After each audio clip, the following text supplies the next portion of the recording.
Good evening, everybody, and welcome again back to the Heroes Lounge Ukraine fundraiser. This time I'm joined by Hazu and Samu once again. How are you doing, Hazu? Hey, welcome. Pretty good. I was a little bit sick the last few days, but it's okay. I'm doing all right.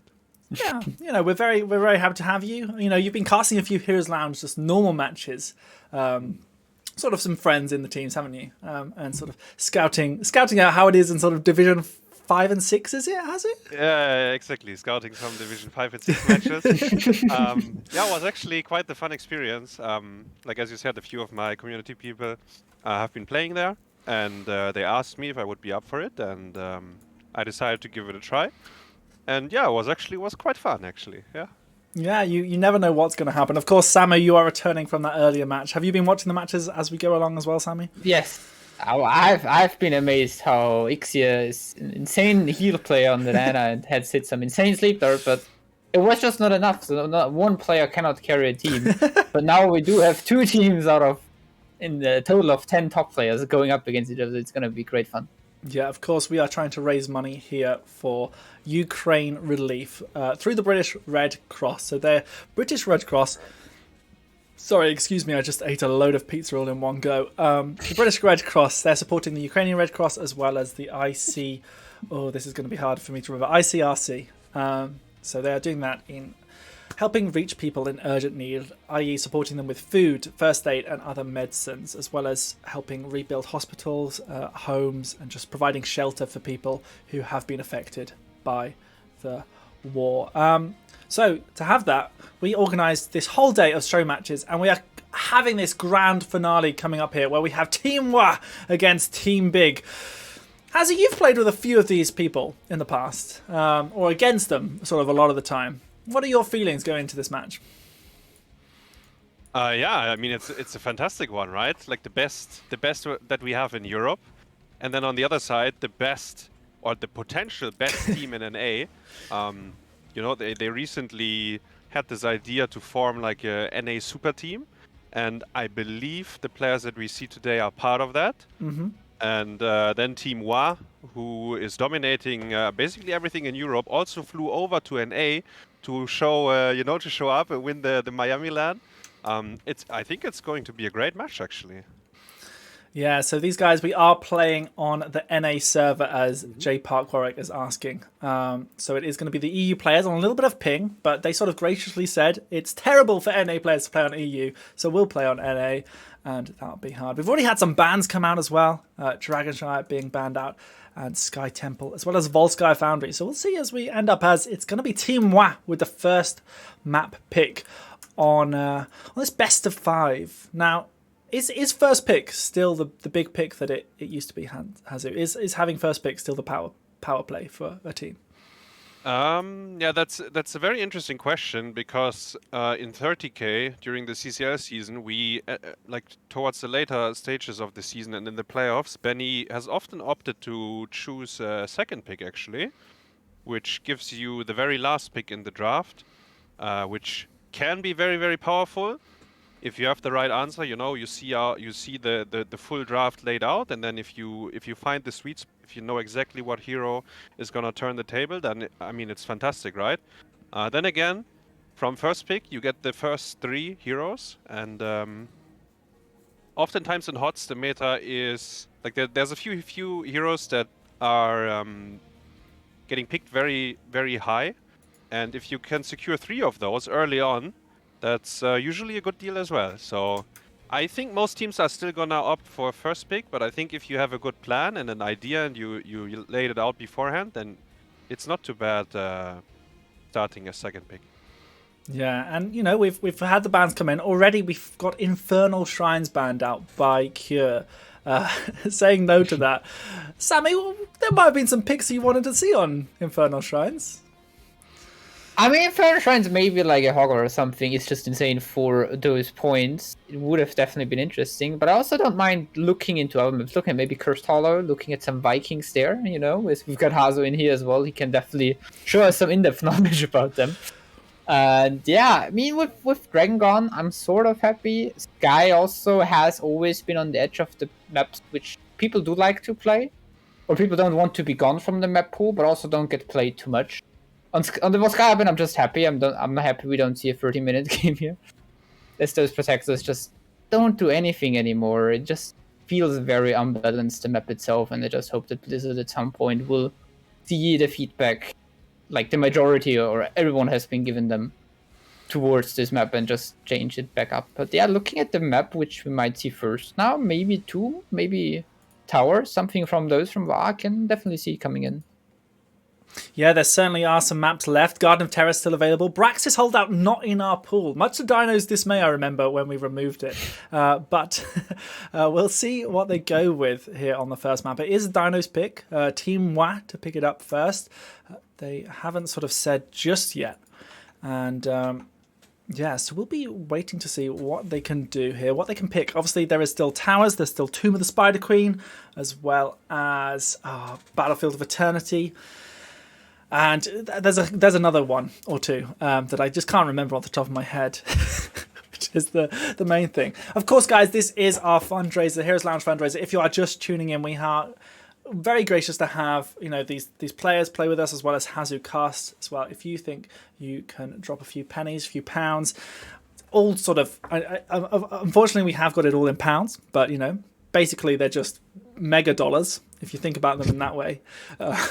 Like big dollars, just dollars that are like $1.20 for each pound. And if you donate, of course, very soon as we get to the next hour, the next hour, once we get at 21 CET, you will be able to donate £5 and be in the draw for a 30k t-shirt from the wonderful org of 30k, who have been supporting this event as well. So it's very good to see. But EU versus NA, it's an exciting match. It's not for any particular money, but is the glory enough, Hazu, to keep these players driven? I was just thinking about that actually, because it is a show match, right? So there's a chance that you see Choga and Murky Abathur in the same game. But honestly, between these two teams, and as I said, like the NA, especially the NA roster, like they try to form like the best they can field. I think we're actually gonna see some tryhard games. Hopefully, we also get like one troll draft maybe. I would be up for that if someone is leading 2-0. But I think we might get to see some really nice matches here, yeah? Yeah, I'm hoping so as well. Obviously, this is best of 5, not the massive best of 7 that they had in Miami, but it certainly sort of gives that opportunity to try out a little bit of the spice. Maybe something a little bit there. If one of the teams starts to pull ahead, I'm sure they will just say, "Look, let's do a butcher draft and see how." Goes. Just thinking of the spice we had from WA, like in X Cup, they played Towers of Doom and they picked Genji, Morales, Anna, Greymane, and then the Vikings to round out the draft on Towers of Doom. So this might be something they could think about again to bring in, or what they've also done in the past. I believe it was Murky Phoenix, like Octograb Planet Cracker. Something along those lines. That would be rough for NA. If they're facing something like that and the game goes south, I'm ready, actually. I mean, maybe the fact that they're on that little bit of ping means that they can maybe avoid these situations. Who knows? And NA can just sort of smooth sail, but we'll have to wait. Team White are taking forever. They're thinking so hard about their map pick. And, we've got to the time where we're supposed to be starting. We've got there. Let's get there. Playing Ukraine strategy. Masquerade said playing Ukraine charity on NA servers. 200 IQ. It's we're gonna go to Battlefield of Eternity, guys. Battlefield of Eternity. Here we go. Yeah, Battlefield of Eternity also great map for Ultralisk and his Limbing. So yeah, as we have got to this 9 o'clock mark, I will say once again, our giveaway is now over to a 30k shirt, and all you have to do is go to our donation link. Make sure when you click rewards, you can tick the little thing of I want to be in the raffle for the 30k shirt. All you have to do, 5 megabucks, pounds otherwise known as, and that's basically 2 cups of coffee, a large sandwich at Subway, something like that. £5, pop it in there, and you're in a chance of winning a 30k shirt. I know that we can see Michael Udall is in the chat. Maybe he'll be entering and trying to get that shirt, because I think he might want one. Who knows? We'll have to wait and see. So we'll wait and see. Wow, the memes are already coming out. I'm pretty sure Udall looks great in a 30k shirt.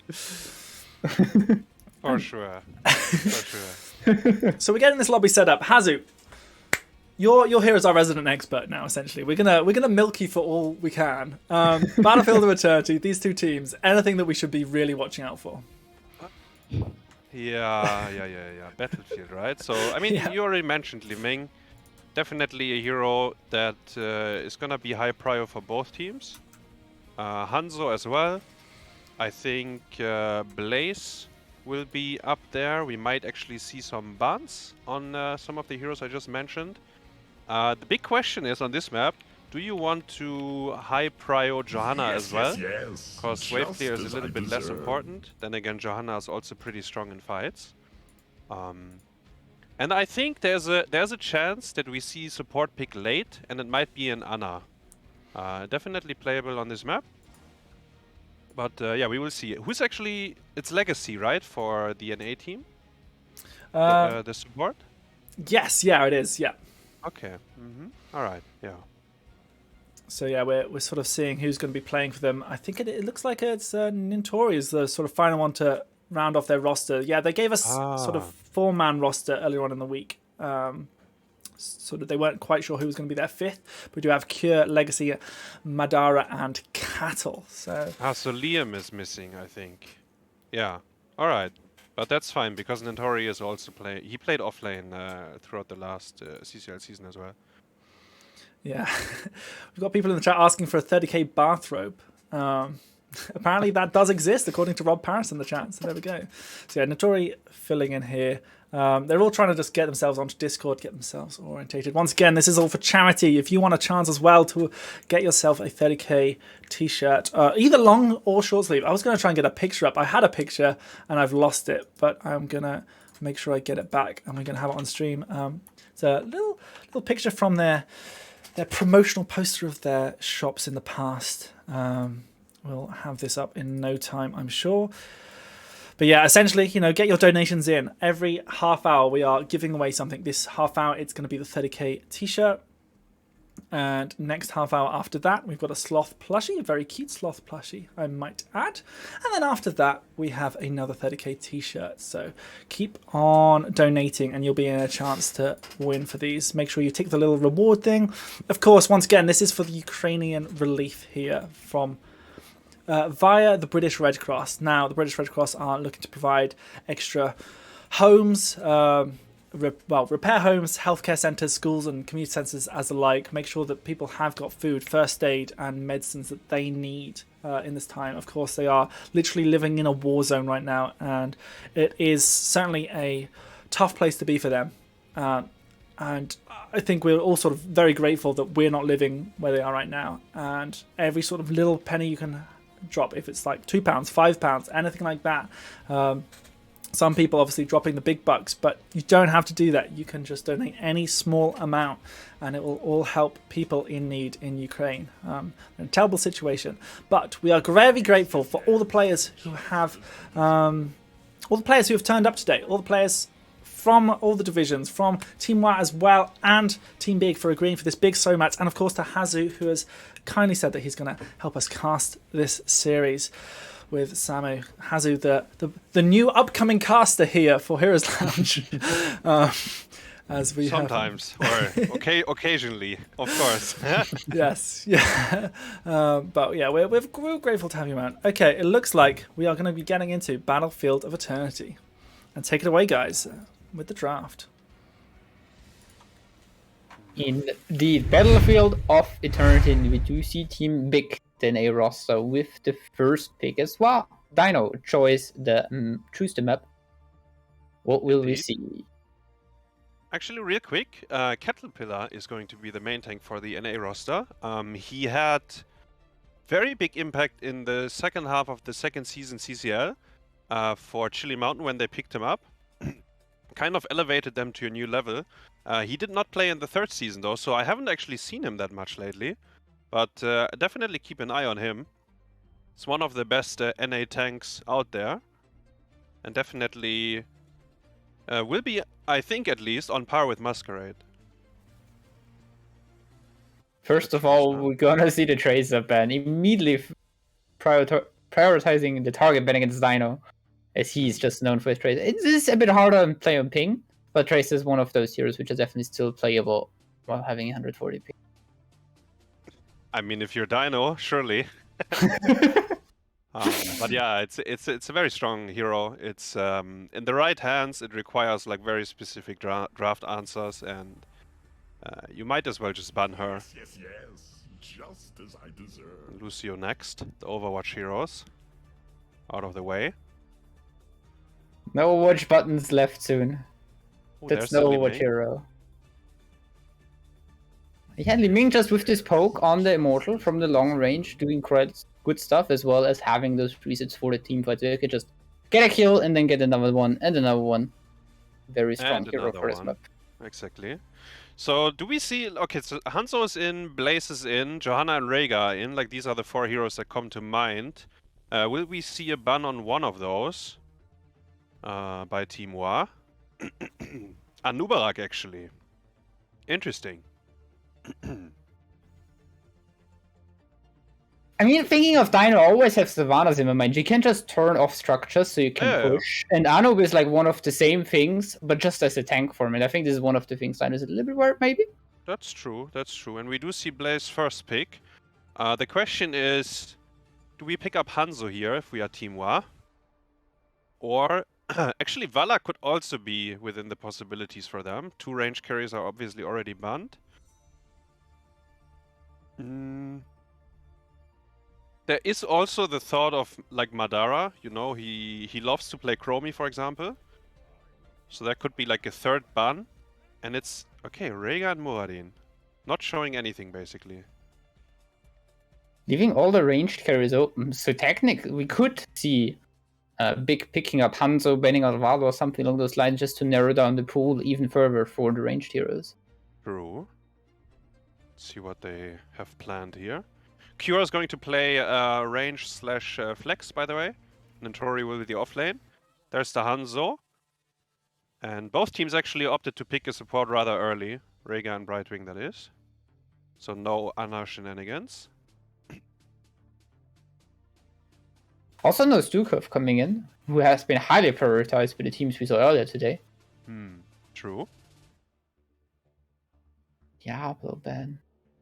So 30k not looking into drafting something to answer the Diablo if it dives into your backline, rather removing him. To be sure. Also, Arrow Epoch is still an insane engage combo. Yeah, it's a good ban. Like, Brightwing Z onto Diablo, the health pool becomes a problem because he heals him so much. I think it's a good ban. Team Wa technically has the option here to go for a Bloodlust composition, because they do have the Rhaegar picked up early, and they haven't shown anything else yet. But, you know, there's also the Ultralisk factor. Maybe we get a Maiev later on, or Imperious Foreman. Like, we've seen these things. That would be potential last pick, though.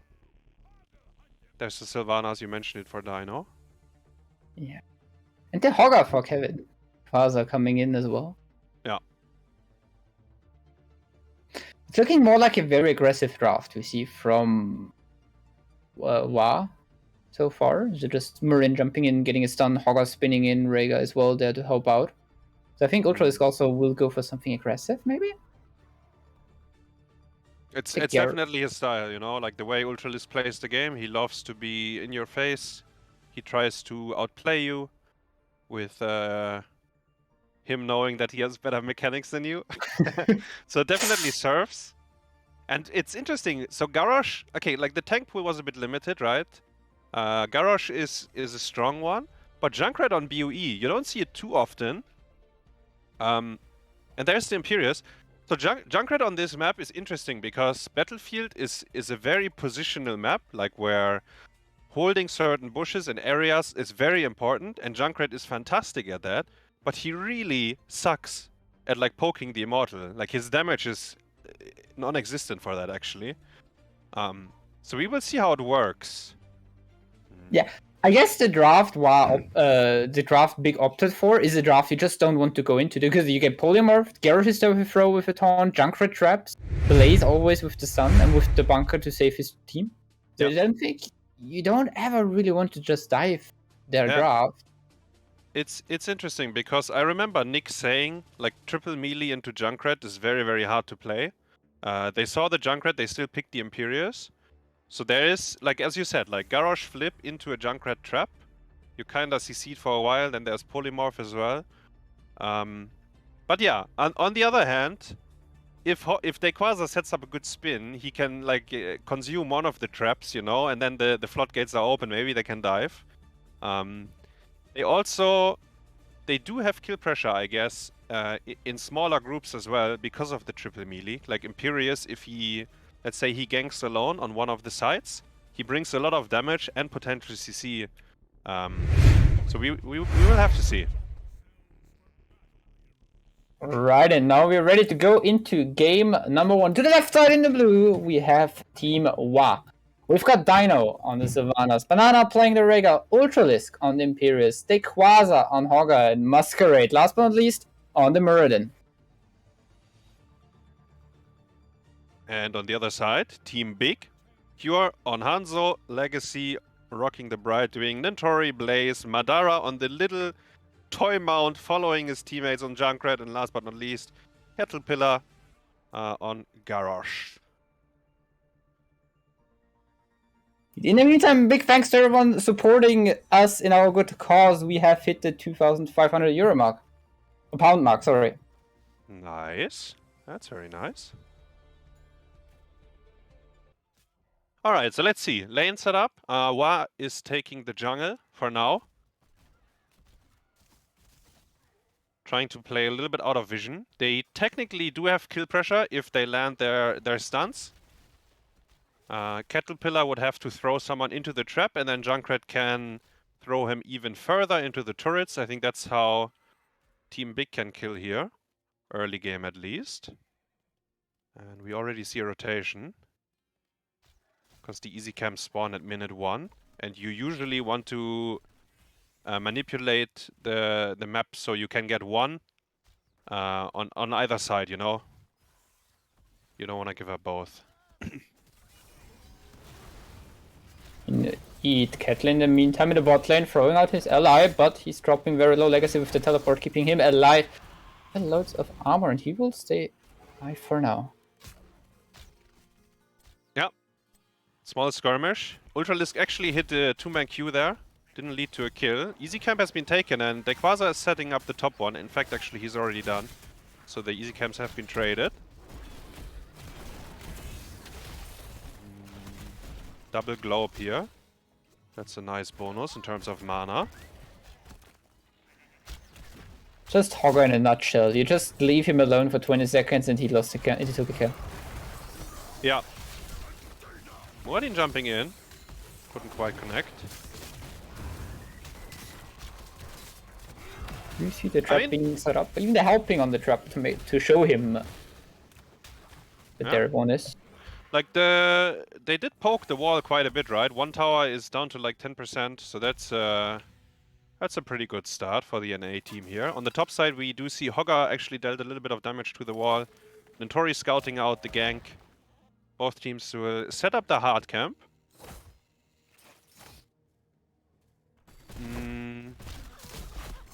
And then the question is, where is Dino gonna go now? Is he gonna maybe attack bottom wall?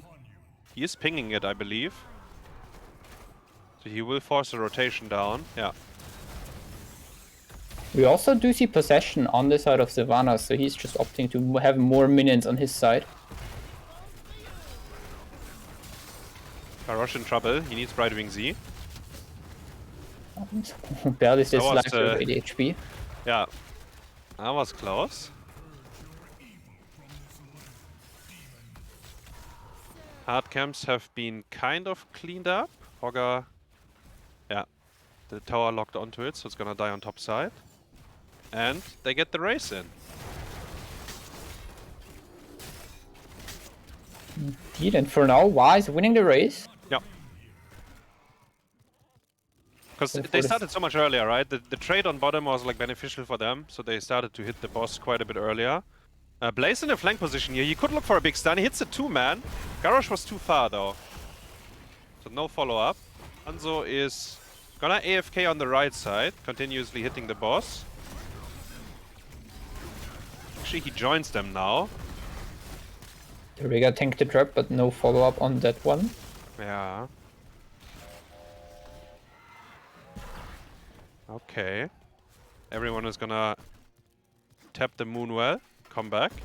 Hanzo back to racing in the meantime. Ooh. Oh, Rayquaza in a little bit of trouble. He's getting locked down, and obviously C and the auto attack from Brightwing is there to finish him off, but the motor race has been won by Y in the meantime. Yeah. The magic spit by Legacy, getting the final hit onto the Hogger. It's a rather small shield, and actually maybe they get another kill here. Garrosh is flanking. Then again, only gets his hands onto Muradin. Can't really kill that guy. Ping.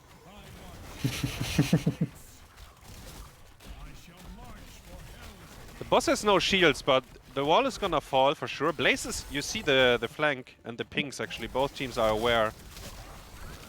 Blaze missing his stun anyways. Kettle is dropping very low here. Goes down. And the gang here, Ultralisk is not done yet. Look at it. Savannah's turning off the fort, and Masquerade, he's following this chase. I know also. There we go, a double kill for Wa, which will secure him the first fort of the game. Would you have thought they get the whole fort? Like the boss was rather small, right? But actually No. brute forcing it, yeah. That's a really good deal for them. And it's just the power of having Savannahs, having this huge min wave, and then also being able to just turn off the fort and pressure your opponents away that far.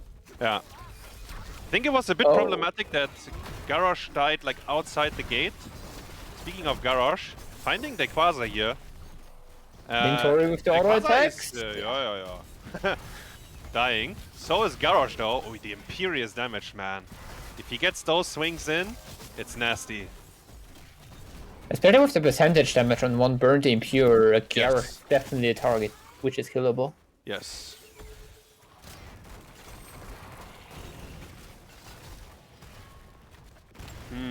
So level 9.5 for Team Wa.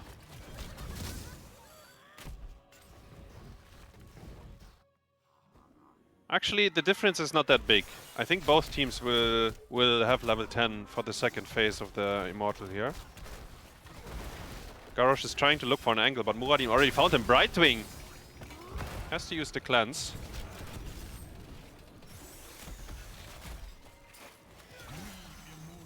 In the meantime, we have the Bruiser camp spawning again, both teams on their way towards it.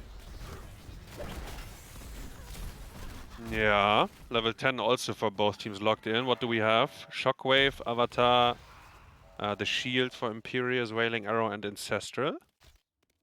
Pretty standard choices on both sides, actually. Nothing out of the box here. No Emerald Wind, no Decimate, for example.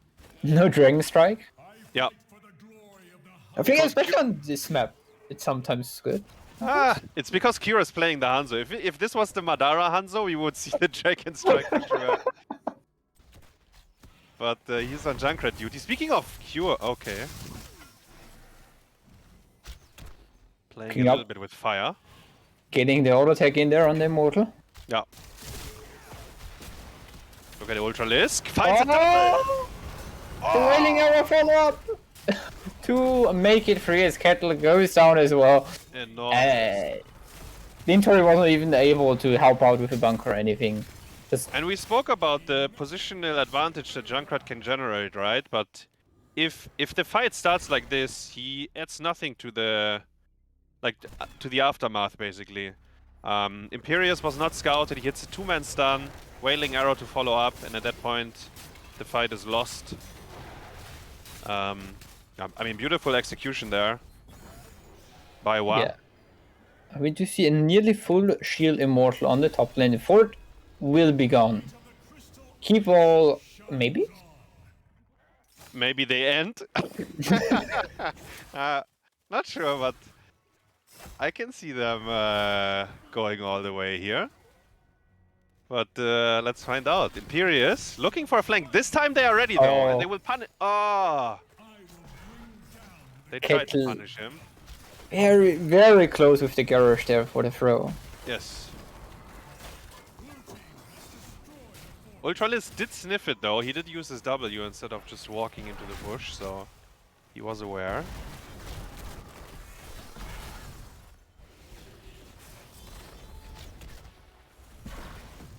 Garrosh having a very hard time finding someone here. We see him like just being on mount, looking for the opportunities. Maybe Sylvanas. Oh, the thrown Soph with the taunt, the cleanse though. Testra does barely not go through. Ultralisk on the wrong side of the wall as well. Destroys the wall. Will he get out? Legacy with a fat cleanse there against the shockwave. The keep is gonna take a lot of damage. Maybe some more kills. Hoggar. Ancestral goes through. Banana is in trouble though, and he will go down. And I have to comment, Kettle there. Very clean E into R. Like the target was taunted while in the air. Rhaegar did cleanse, but the damage was too high. Because you were behind enemy lines, everyone was hitting you, so you died before the Ancestral went off. And then Imperious, I think, got knocked in as well by a Junkrat Mine. It's a very good start of a fight, and they saved their keep, you know? That is the very important part here. Wait, I thought BOE starts when both keeps are down. No, but BOE, if both keeps are down, you win the game. that's the rule here. If you lost both keeps, you usually win afterwards.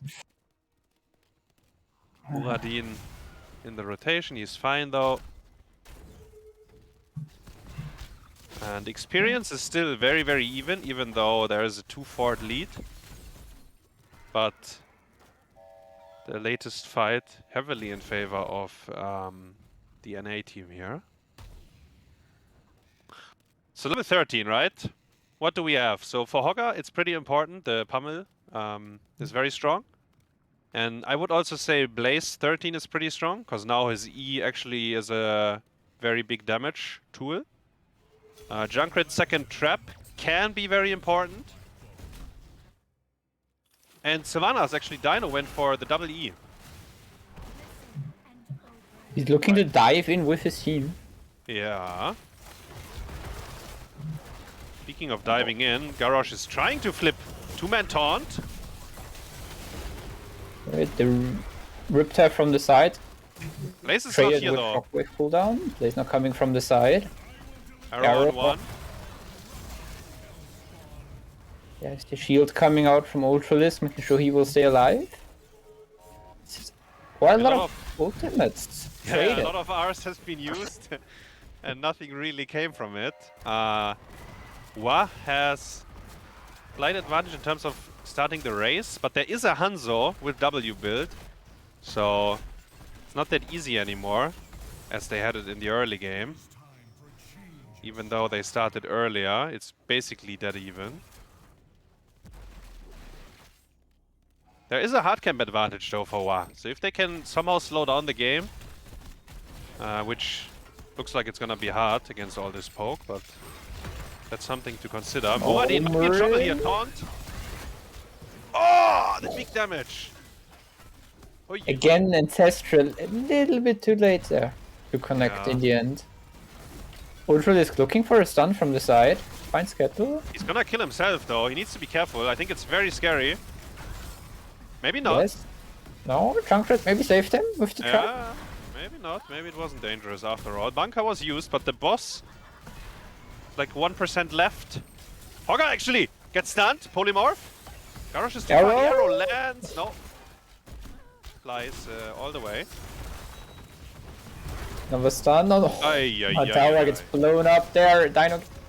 The Ancestral healing onto Sylvanas keeps him alive. Just a friendly reminder, 700 HP on the Immortal. We haven't finished it yet. Blaze is gonna do it. Meanwhile, Sylvanas doing Sylvanas things, taking down the bot keep with her team. Yeah. To be fair, it's like 5 heroes hitting the keep, kind of. Not only Sylvanas, but yeah, they did get the keep here. She was not even using the trade for that. Oh, confidence, right? Maybe it was on. I don't know. Maybe it was on CD. I'm not sure. I didn't check. Maybe. But yeah, they had plenty of minions as well. Junkrat kind of dying to collateral damage there, by the way. I don't think that was all planned, but it did happen. And with the Junkrat dying, they couldn't really use the boss at all here. It's gonna kill the gate, but it won't get the fort. Yeah, I think in those moments you don't even have to take it and just have someone around to take it, so Junkrat respawns and then you can push his fight with it. It's really scary though, so after Wa kills your keep, if they walk back to the boss and you are too greedy, then they might get another staggered kill, because you have to send someone to actually do the last spell rotation, right? And then it gets even worse. So I think it was okay that Blaze took it to avoid absolute disaster. True. I mean, if you then still lose the Immortal, then yes, then it's then you go even next. Top keep also gone. Then you win the game. I mean, it's still playable, you know? Both level 17. Yes, we lost the keep, but we have a Brightwing in terms of, like, we can kill 1 or 2 catapults and then utilize the global. Team fights, 7 to 6 kills. Winnable for both teams.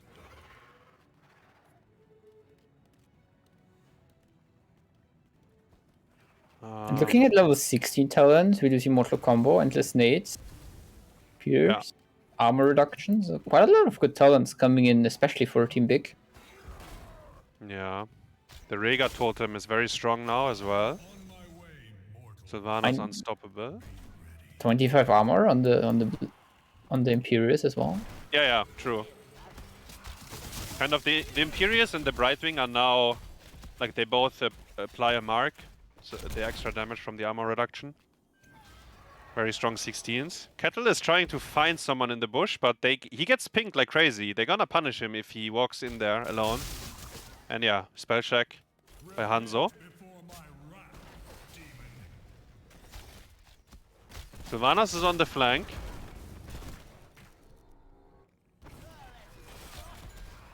Junkrat trap, yeah.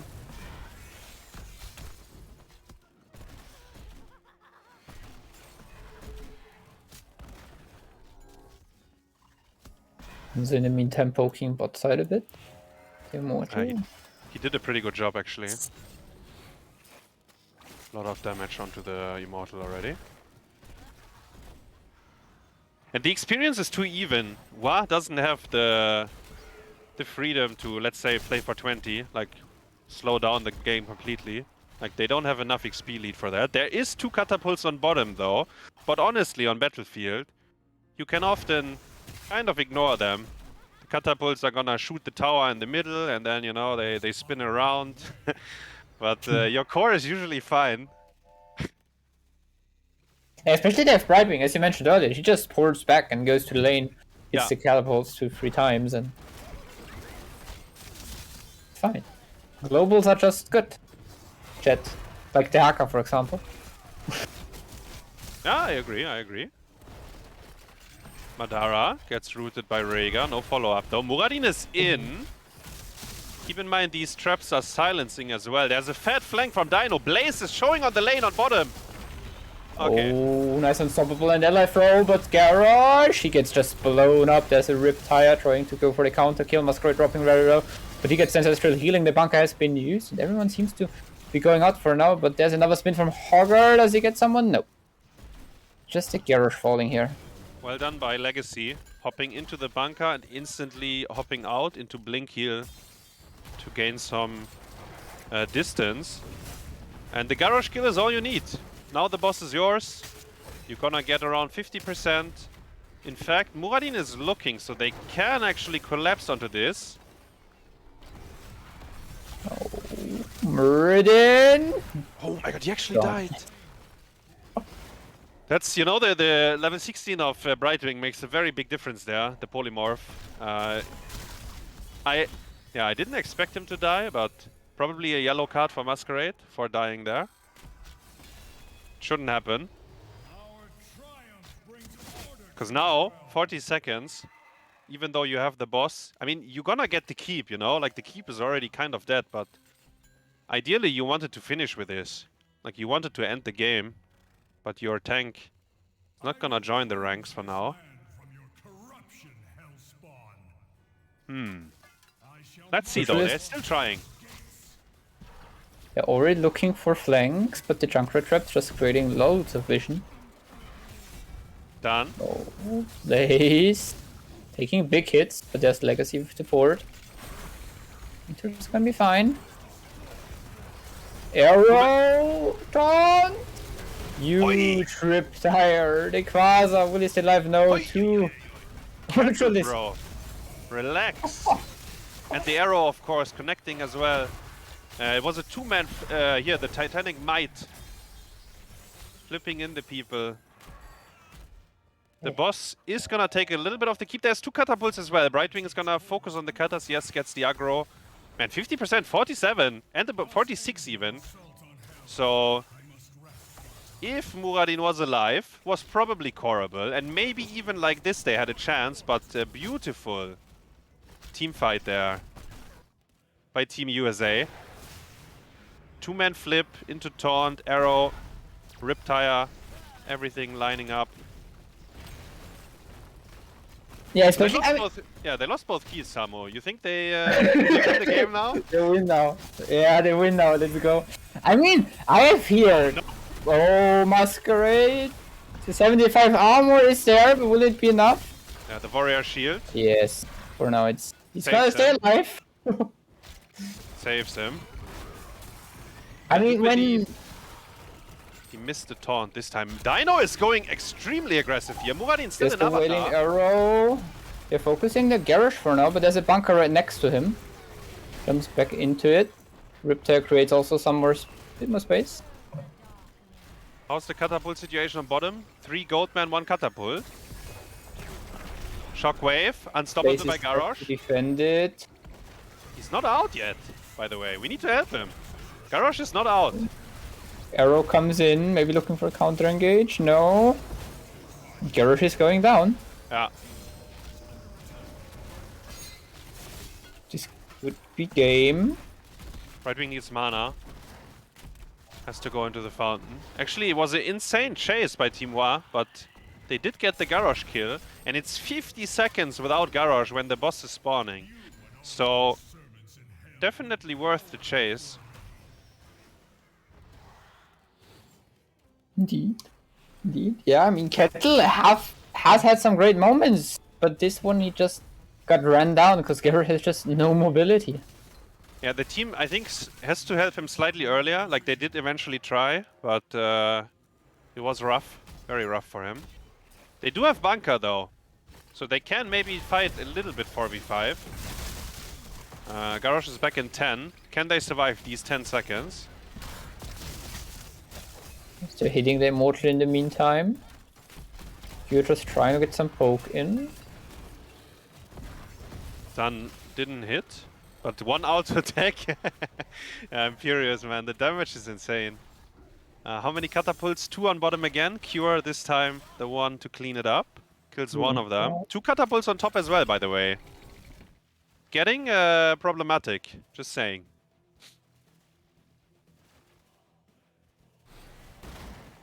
And it gets so problematic that they start to base. They don't know if Team Wa is backdooring. Look at that. Yeah, especially with the min waves pushing in so far, you don't have any vision on the lanes. Garrosh is completely alone right now on the top side. They found him. Sylvanas goes in! Hoi, Dino! Oh. And the Imperious swing. Beautiful, no? Oh, but the Freeman taunt plus Blaze stun and Junkrat damage, but no one is going down because Rega level 20 Ancestral. Exactly.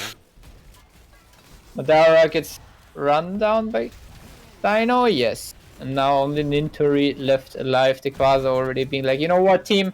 I don't care. I'm just gonna go core. Over there to hit the core, and this Was will close, be GG. actually, yeah. Dino almost got punished, but the turnaround after he didn't die was fantastic.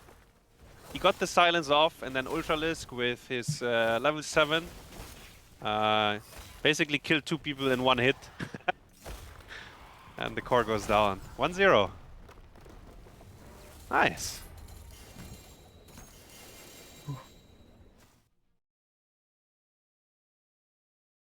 It was so split though, right? Like Garrosh, the panic came in. They started basing. Blaze was showing on top, clearing a wave. You know, the call must have been they might be backdooring, right? Or maybe they like 2 of their heroes are already on the way to our core or something. So it started very chaotic at the end there. Yeah, it was. I mean, the other game looked really good for WoW, with the first 2 Immortals going into their hands. First one just taking it forward even. Yeah. But then they really made the comeback. Kettle had just 2 insane engages and nearly turned it around, but just wasn't enough. Now Yeah, at the end of the day, Team Wa, they didn't lose a keep, right? So they had both keeps up, I think on bottom even a fort. So structurally, it was a pretty safe game for them. They lost some team fights, but mostly on the other side of the map. So after losing those team fights, they didn't lose too much. So yeah, actually pretty solid. What an insane game there from both teams. Like, I honestly thought when NA was sort of sieging on the top keep, like, I thought they were like really pushing for that end. It was when you was saying that having 2 keeps down mean that's when you win the game. And they looked like good, but then wow, the chase all the way to the other core. I can't quite believe how it happened. We've had so many donations come in, and it's been so amazing. Right now, of course, you can donate £5 and you'll be entered into the raffle to win a sloth plushie. And that is just over there. Like, you can see the little sloth plushie that's going on over there. And they're so cute. They have little magnetic arms that sort of link up. And so you can sort of hold on. They can sort of hold on to things. £5. Just donate that. Take the reward. That's sort of what you want to go for. When you do that, ! donate, and that'll come up with everything. My smile is infectious. That's very nice. But yeah, we had the winner from the 30k t-shirt was indeed Hoofit. I think it was Hoofit. I think that's Hoofit. Good name. They also tweeted out, so if you can't donate, make sure you go and like our tweets as well as maybe upvote the Reddit post. It's great to sort of get as many eyes on here as possible, just to maybe get some of the get people knowing about this, because not only are we raising money for Ukraine, but we also have these fantastic games happening with, of course, Team Wa against Team Big, as they are being known for this show match being played on the NA server, by the way. I think people sort of have been asking a little bit about that. But yeah, 1-0 up already. We're going to be going to Tomb of the Spider Queen after this. Now, this is one of Samu's least favourite maps. Hazu, where does this rank in terms of maps that you like? Totally fine. I think Tomb is a fine map. I don't mind playing it. I don't think it's like one of my favorites, but there's maps in the pool that are for sure a lot worse. What happened, Samu? Why is that on your nightmare list? I don't know, it just sucks being an offlaner and then just losing a game because you lost 30 gems because your team isn't nowhere with you. Just sucks. Sometimes. Just don't lose. just don't die, Samu. It's as easy as that. I mean, for example, if you had 30 coins on Blackheart's Bay and you die, then they actually steal your coins. That's even worse, The fun part is people make laughs about it because I refuse to pay on Blackheart's Bay. Yeah, we've got some thank yous as well in the donations saying our caster has. I'm going to have to apologise for this. I said that I'd read out all the messages, and someone has said in the message, "Thank you, Hazu Daddy, for casting games today." So there you go on that one. We've got Hots and the Hope Will Never Die from JLN. Imagine all the people being too slothful for invasions. Yeah, so we've got some good donations here coming in. You can keep those coming in. 5 donation or £5. All you need to do is to donate that amount, and then you can get there. Oh, we're already in the game, in the draft. Take it away, guys, as we get into game number 2. Tomb of the Spider Queen, or Tomb of the Wave Clear, as I love to call it. Johanna, definitely something to look at here, maybe. For sure. I mean, like I asked on Battlefield, right? Will we see any Johanna prioritization? The answer was no, but on Tomb, 100%. Maybe her best map even. We do see the Stitches ban though, and I wanted to come to Stitches as well because Masquerade has been playing quite a bit of Stitches lately, hitting the hooks, gorging people, and Tomb and Towers of Doom, I would say, is like these two maps, maybe highest likelihood for him to pick it. And Cure instantly banning it. Doesn't want to see it on the field at all. Doesn't know how to save his teammates from getting eaten. So you just ban the hero. And there's the Sylph ban.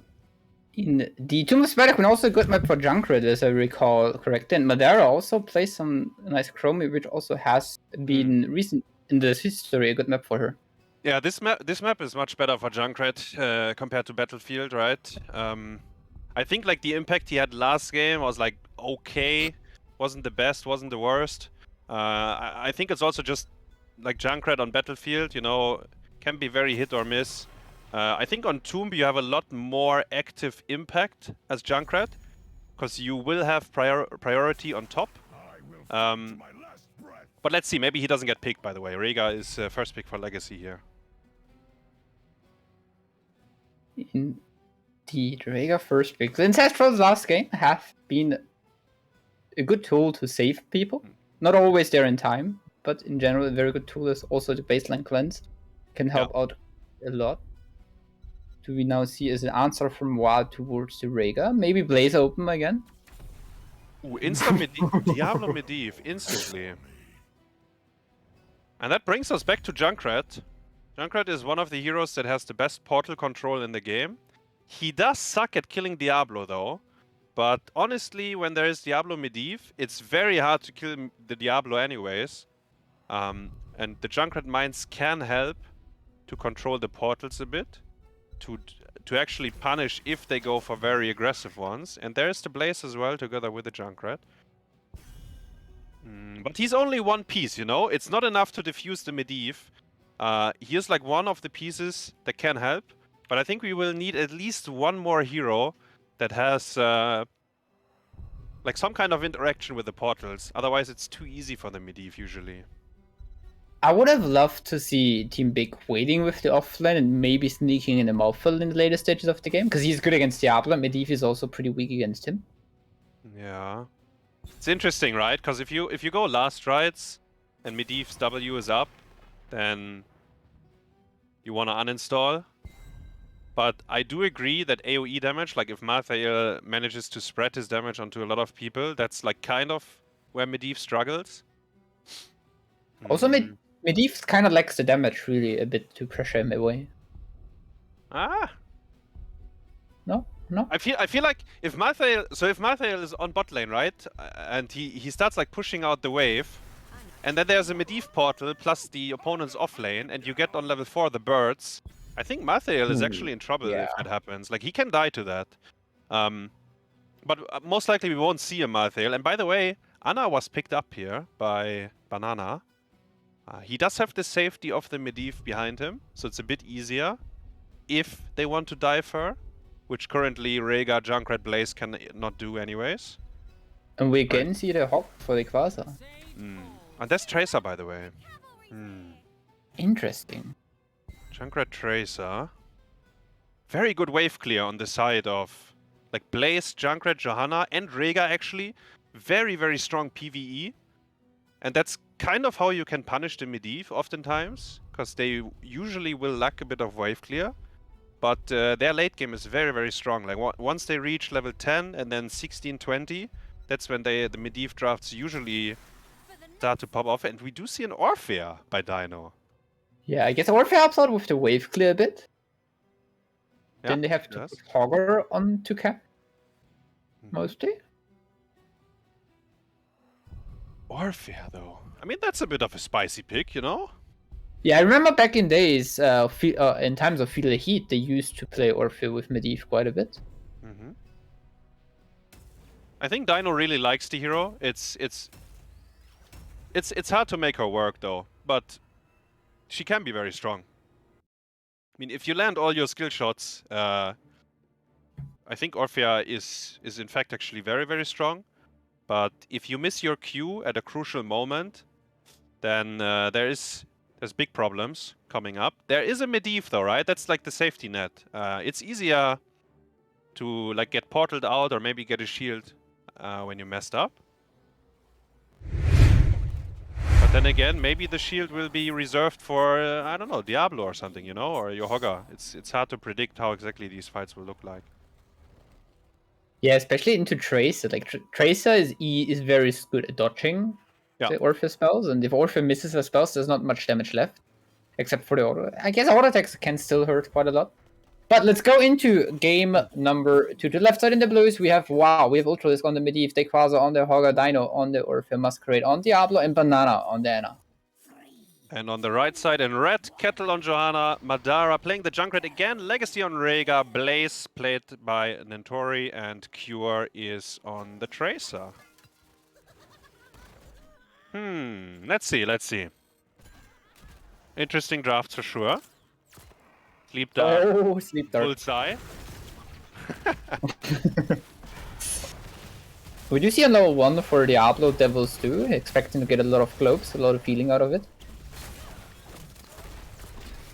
Another Sleep Dart connects, but obviously the team was already portal to top side. And interestingly enough, actually Dino might be in trouble. No Q yet, just cut it off. Maybe that is a yellow card, I'm not sure exactly if he's supposed to die like that. It did happen though. I mean, Johanna blind, I guess, deals insane amount of damage, the flashlight. Yeah, I mean, yeah, that's true. Can't be underestimated. Team Big starting their hard camp behind this. Johanna is the one that is gonna catch mid and then walk to top. Actually, no, Tracer, sorry, he's already on top. Catching the rest of the wave. Rhaegar and Junkrat, the ones that do the hard camp. Yeah, very early hard camp, trying to punish the Medivh as much as possible. Yeah, and look at the Junkrat rotation. We see him running from hard to the bottom easy right away.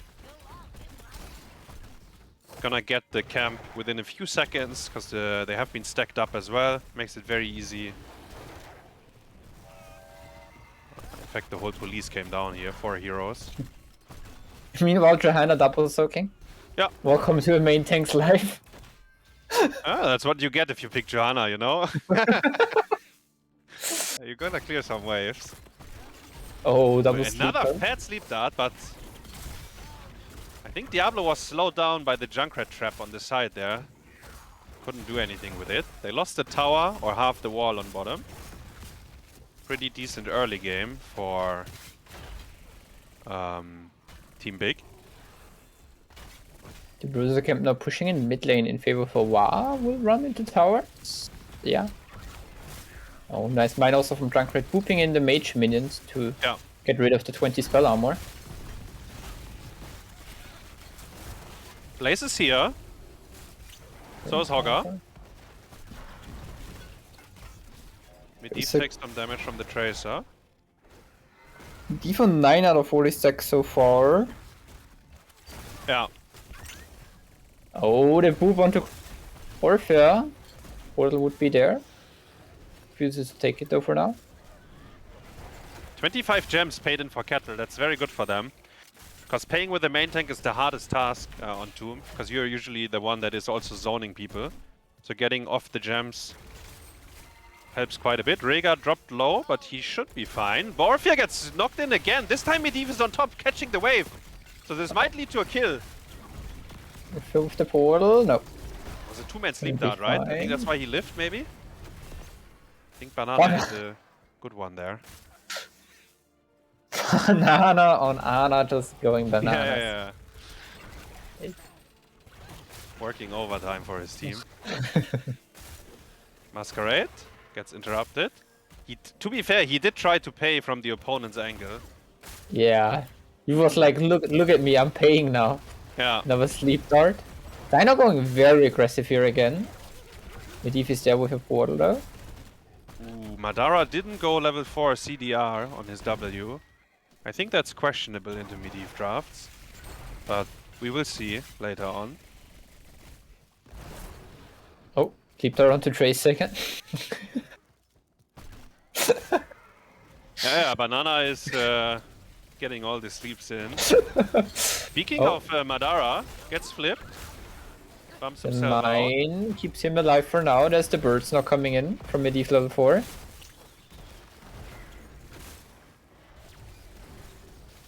How's the payment? 29 to 39. Both teams technically have enough. Orphea clear top lane, which means they have prio right now. Could look for something. Maybe on bottom. Done. Someone Q. to trade. Oi, oi, oi. The sleep dart again from Banana coming Exactly, exactly. in. But we do see Team Big with the first weapon wave into their favor, which might be a little bit of an issue for Team Wa.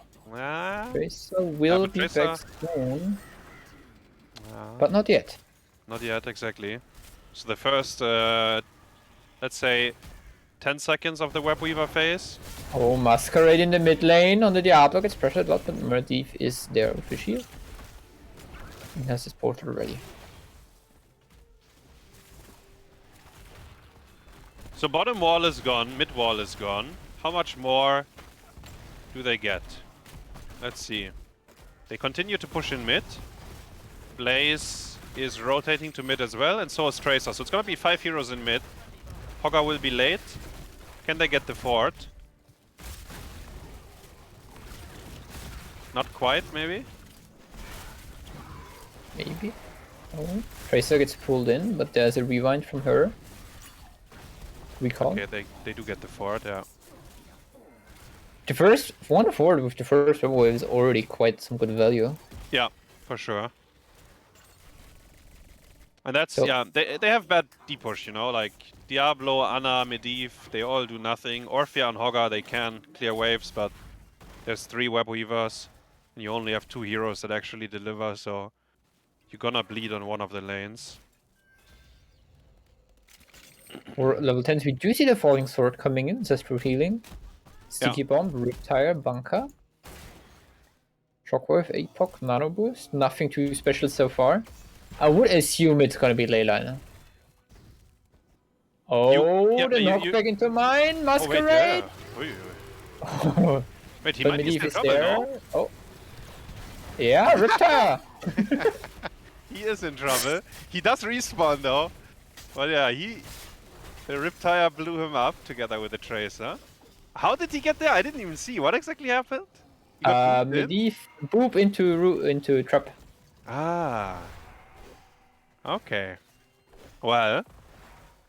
Maybe the level 4 walking traps actually secured the kill there. I didn't see it, but maybe it was the right choice. Losing a soul suck, but it's not the end of the world. Leyline has been used only on Rhaegar. Was kind of a panic Leyline. Nope. Diablo charges into trap. Takes quite some damage again. Okay, we don't have Blast Shield, so we can't kill him right now. Web Weavers in mid. Pretty far pushed up. Tracer realizes she wants to get the wave. Another wave for Big. Leyline is on cooldown, so it's hard to engage right now on top. And actually there's Falling Sword anyways, right? Hogger might be in trouble here. Tracer's rotating down. I like this rotation. Blaze should start... okay, they just hit the fort. Alright, alright. I mean, they Fair got enough. 37 gems there, so... Yeah, that's your nightmare, no, Samu? You would have died here. You would have been... you would have been dead there, right there. Of course, it's the map. Cure gets comboed. Oh, The sleep dart, man. Hit again. Masquerade is in trouble. He can't enter. oh no. He's getting down. Ah. I mean, to be fair, like the portal already saved Orphea. She was in trouble as well. This is now a boss call for the side of Team Big, and it's really good because they have the jungle mine already on that boss point. So they will have a second one when the boss is gone. Exactly. Basically impossible to steal or to contest it. Orphea managed to pay. I think I think you want to kill top fort if you are team big, and then you want to depush the weavers. The top fort might die anyways to the boss, so maybe you can just leave. But I think that's how you want to play it. And if you're Team Wa here, I think you're looking for fights. You feel the pressure right now. Going on Johanna. Sleep that again! Hoi! Oh, Cleanse though. shit! But He's did still they in land? trouble though, I think. Is he? No. He's good. Oh, What about Masquerade though? he's fine. Kettle getting comboed into the APOC. Takes tons of damage. Kettle goes down on the Johanna. Yeah. Was good epoch actually. Johanna didn't have the D anymore. Blaze cleared Bob. Oh wait, the Quasar's in, but it should be fine. In fact, maybe they can even. No wait, is he fine? Oi, oi, oi. At least he got his souls back. Yeah, Blaze cleared the bot web weaver, so bottom is diffused. Top is still quite problematic though. Done. Orphea getting stunned. There's a Moved in and root. trapped. Wait, but Madara killed himself. Wait, he's alive. Dino takes the portal. Cure's on the other side. Hold up.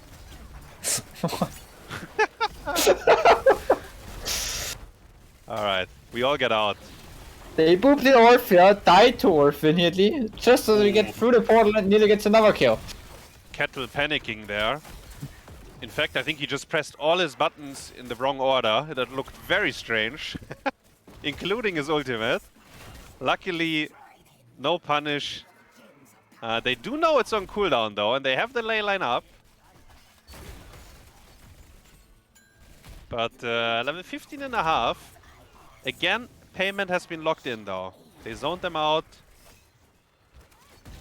Masquerade getting trolled by Tracer, who disjoins his Q with her own Q.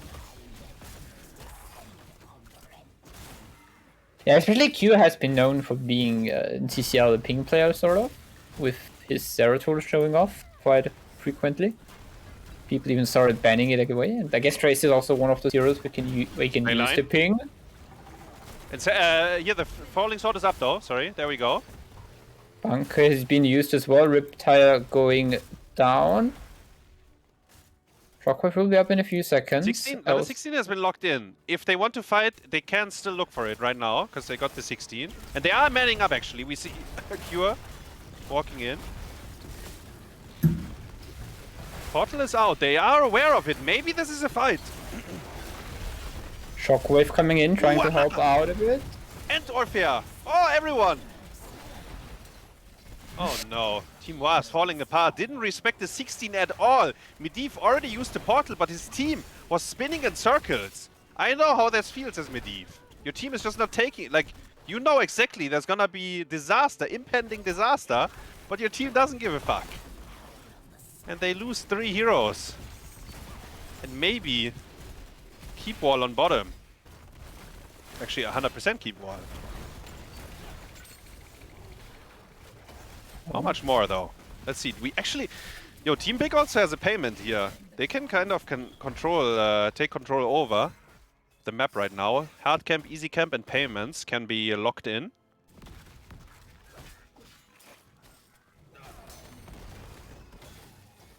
They're going for it. Masquerade is about to check it out, or just flying above, so getting an eye on it. Kettle would have the last gems to turn in on the Johanna. I'm not with the root removal, by the way, against the Junkrat traps. Oh, the mine on the banana! Oh, the Blaze Q! And apparently Nexus forcing. Nexus forces with the last hit. The Quasar goes on as well. And the Medivh draft is falling apart right the moment it reaches the level 16 spike. The fight escalates. Because it was very forced. Like Masquerade charged in all the way, didn't get the walls done, and then he was kind of stuck. Anna gets booped in, and it becomes unwinnable. At least that team fight. Apok. Oi, oi, oi. The heap is down. This means they can now start hitting the core. 5 seconds for Anna. Yeah. I don't think... Can they core? Maybe. Medieval Leylines can potentially stall quite a lot. Medivh is dead though. I guess they Never can mind. end. I guess they can end. Oh, yeah. Orphea is back now. There's the nano boost onto the Orphea. 50% on the core. Dino Wait, we gets have loads of damage in. It's the first nano boost I see. Wait, did they use nano before? They did, right? I just never saw it, I guess. Yes, they did. I mean, they must have used some nano boost. But yeah, you're right. It's game over, man. 1-1, not 2-0. 1-1. 1-1. Indeed. Obviously, Is... map 1 Yeah. was played on a European server, and this one on an A. Just kidding. But yeah. Wowie, there we go. Once again, another fantastic match. And this is why we tried to arrange this match. Because we knew it would be so good. Like, that was such a good series. And like, you were right though. They were falling apart at the end. The Medivh, we'd hoped that 16 power spike comes in and brings them up. But no, they were dismantled by that point. And Team Big doing a very good job. Yeah, so, I mean...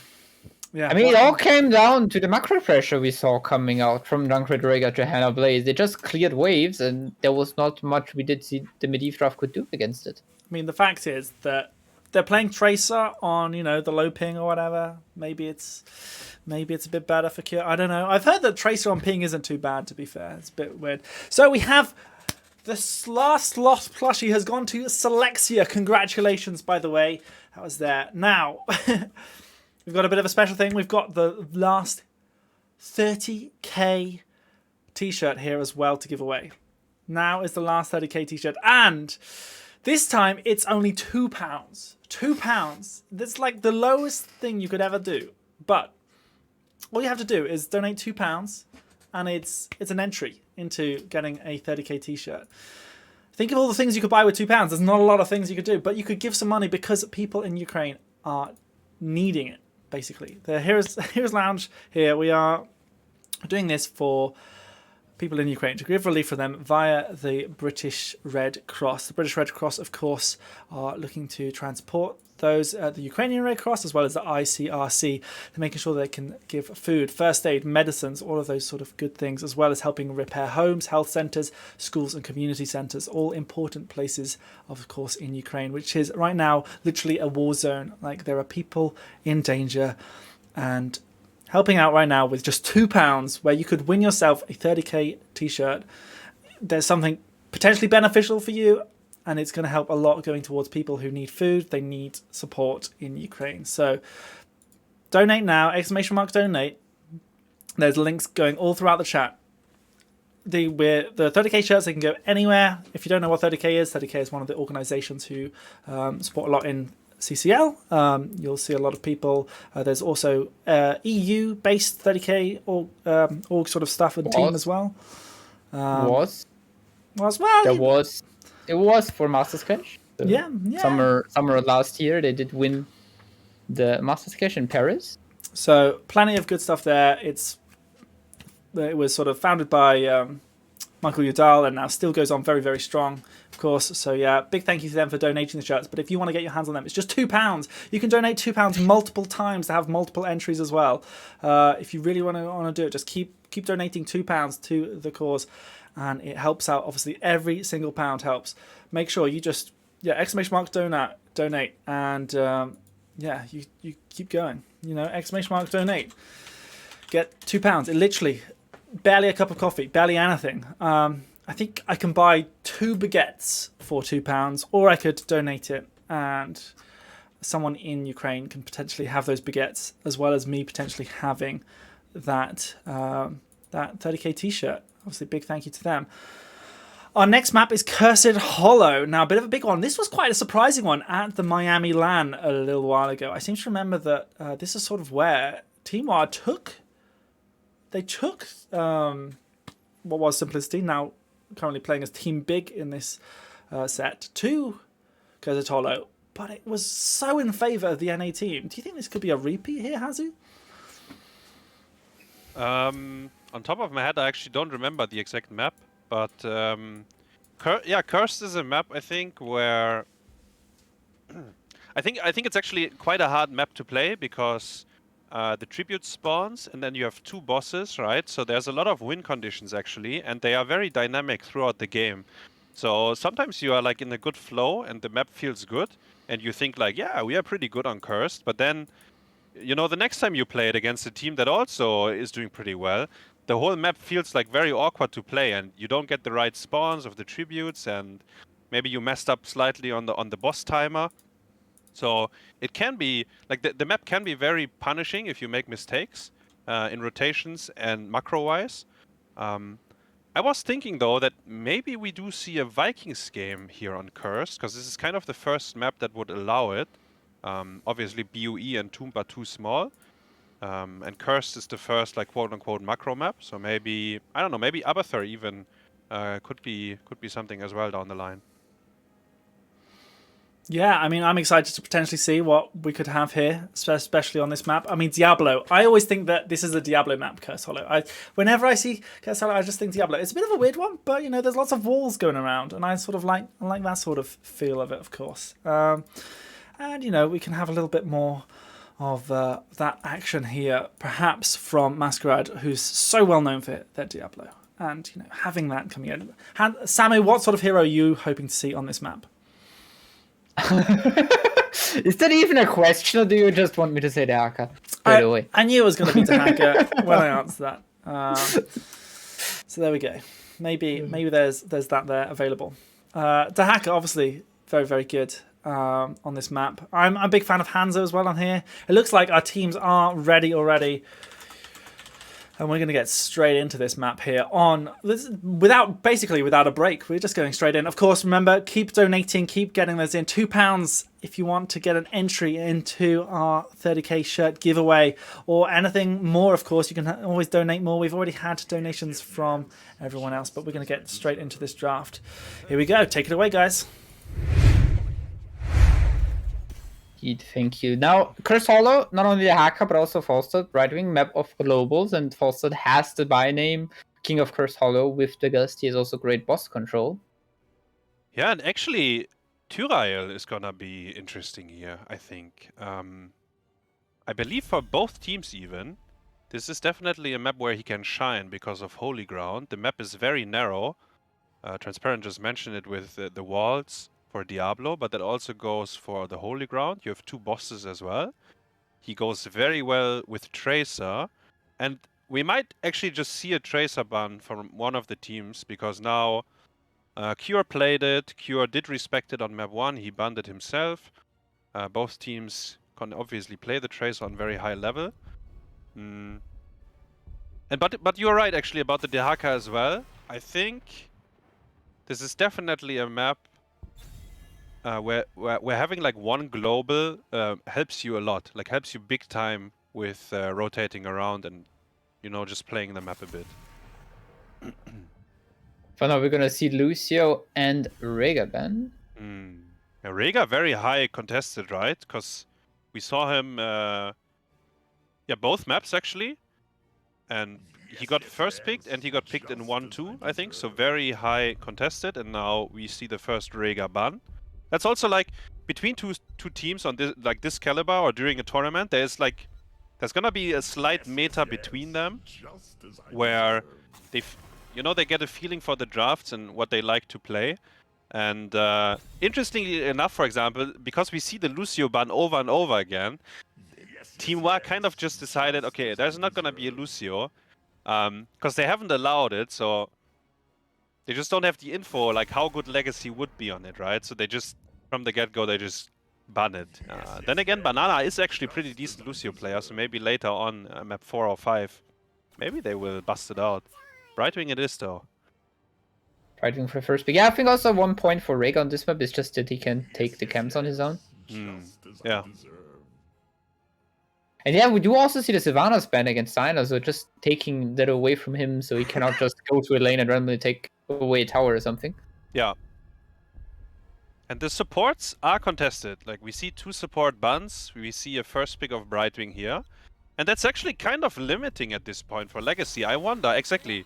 So he chooses not to show a support pick here. Because I guess, like, you know, the good ones are already gone, so you might as well like pick one of the ones that you think is best suited for the situation. Johanna and Lunara. And there's the Tyral and the Tracer. Tracer was not banned. Diablo was banned by Team Wa. And this is a perfect opening, I think, for Wa in terms of picks. I love to see it, actually. Yeah, we also this time do see the Madeira Lunara, which was banned in game number 1. Do you think this is Johanna offlane? Because Nintori locked it in. I guess yes. No. I mean, if you ban the false start, you kind of have the next pick. So if you want to pick up a global, you have to do it. You have to take the Dehaka after, like in 3-4. Yeah. I mean, the question is, do you want to have Lunara Falstad into the Tracer, right? And then, like, if the answer is no, you might as well ban the Falstad. Because he could be a good tool for Team Wa. Like, I feel like Team Big wants to have either a third melee or a second range that is more tanky. Not too squishy. Like, not Hanzo, for example. Because the Tracer is having a feast, if that's the case. But let's see. Let's see what they end up with. Dehaka and Deckard Kane. Deckard might maybe going for the stick on 16, just bonking Dino and being, nope. The bonk. Yeah, there's my Dehaka. He's coming in, so this means Johanna maintaining Dehaka on to the offlane. Do you like Dehaka into these 3 heroes? Like, what do you think about it, actually? I mean, they're quite annoying for the hack. I think it's playable. If there would be a Lucio Junkrat or something, I think it would be way worse. But yeah, Blaze does not make it much better. Yeah. There's so much slowdown and so much mobility on the other side that the hacker kind of loses his value of having the additional movement speed and slow. Yeah. Yo, this is going to be an Ultralisk Zeratul. Something that we haven't seen too much, I believe, but he has been cooking it up, I think. Let's see if it's ready. Let's see. What is the last pick here? Cure? What do we get? It is a third melee. It's Thrall, actually, yeah. Green Jesus coming in. Thrall. Johanna Falling Sword. Wait. Kettle on Dehaka? Wait. Are we not swapping? Is that how we play it?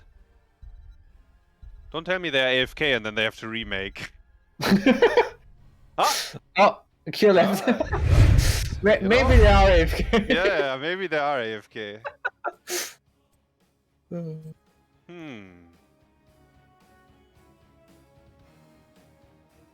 Let's see. Rip. Q has joined the lobby. Go standard mode. Sorry about that. Yeah, I think we are good though.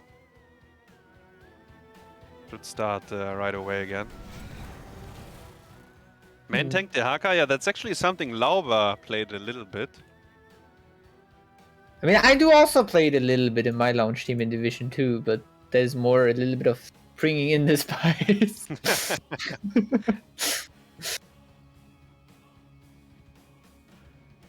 But yeah, like when I asked about the Dehaka, I was thinking like, Tyral gives movement speed, Tracer is very hard to lick. If you land a lick, Brightwing has either Cleanse or Polymorph. I feel like it's going to be very hard for him to land his skill shots. But then again, I feel like Dehaka, like regardless of that, he still brings good value. Like he can get like always an extra wave before he burrows in.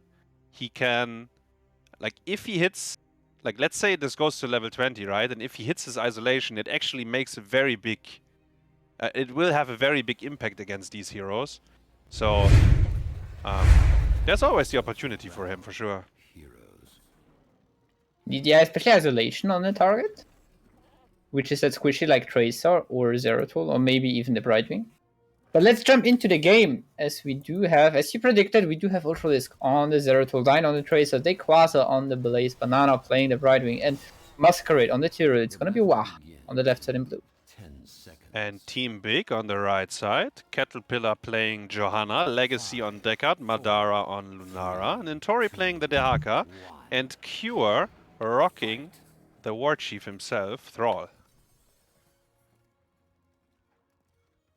Looking at level 1 turns, we do see Q on Zeratul. So not opting for a Globe Talon on one where you just jump in, jump out, jump in, jump out, jump in, jump out. Yeah. Is he gonna lick the bush? No. Okay. Echo of the Elements for Thrall. So he needs to get the minion stacks in. From my experience on this map, it is a little bit annoying because you will have to rotate for the tributes as well. So you usually don't get it that early. But we will see how Cure does. Lunara already setting up for the hard camp, by the way. Very, very early. Yes, as the objective is top side, I assume they would do first Bruiser and then easy camp to have easy camp pressure during the objective. Yeah.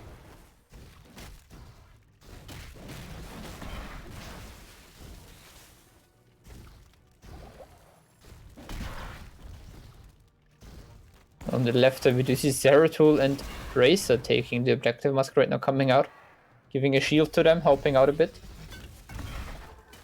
Yeah, it's a little bit annoying for them to do it, but they will get the job done.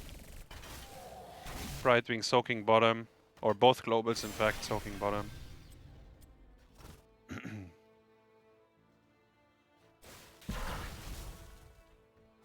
But the Quasar tops it in the meantime, nearly taking down the first tower. Yeah, that's the thing though, right? Cure has to like babysit the minions because he wants the stacks, and while that's happening, Blaze is not only clearing the wave a lot faster, but he's just pressing Q on the turrets. And in fact, yeah, the turret is dead at this point. While Q has to work overtime to get the stacks in, and his hero kind of sucks at clearing waves anyways. Kind of annoying for him, but that's just how it is. Like, you will take some losses early game. Yeah, oh, you see him aggressive move coming out now. Madara getting hit by the bomb. Banana pulling in on Dino, but Banana getting punished for it, taking quite lots of damage. Yeah. The passive healing keeping him alive. It also means we have no teleport on Riding now for the bot lane. Yeah, exactly. And then Tori has a pretty decent push here, but he would have to, I think, just auto-attack the Zeratul there. But the Giants are kind of dead now. It's a little bit slow on the reaction. We also do see Cradle Cleave into Rending Cleave for Zeratul, which usually means that they will go Void Prison. Yeah, it's the Boomer build. I'm a bit surprised that Ultralisk goes for that. Ooh, nice stun by the Quasar. They really want to Legacy. Oh no, and Tracer got it. The tribute goes over. They tried so hard to squeeze through, and now they actually get punished as well. Cure takes a bomb. Kettle is 1 HP. First tribute for Wa, and they got the whole wall on top as well. I mean, that's just, yeah, it's a bit rough, the laning phase for Thrall. He did finish his stacks though now.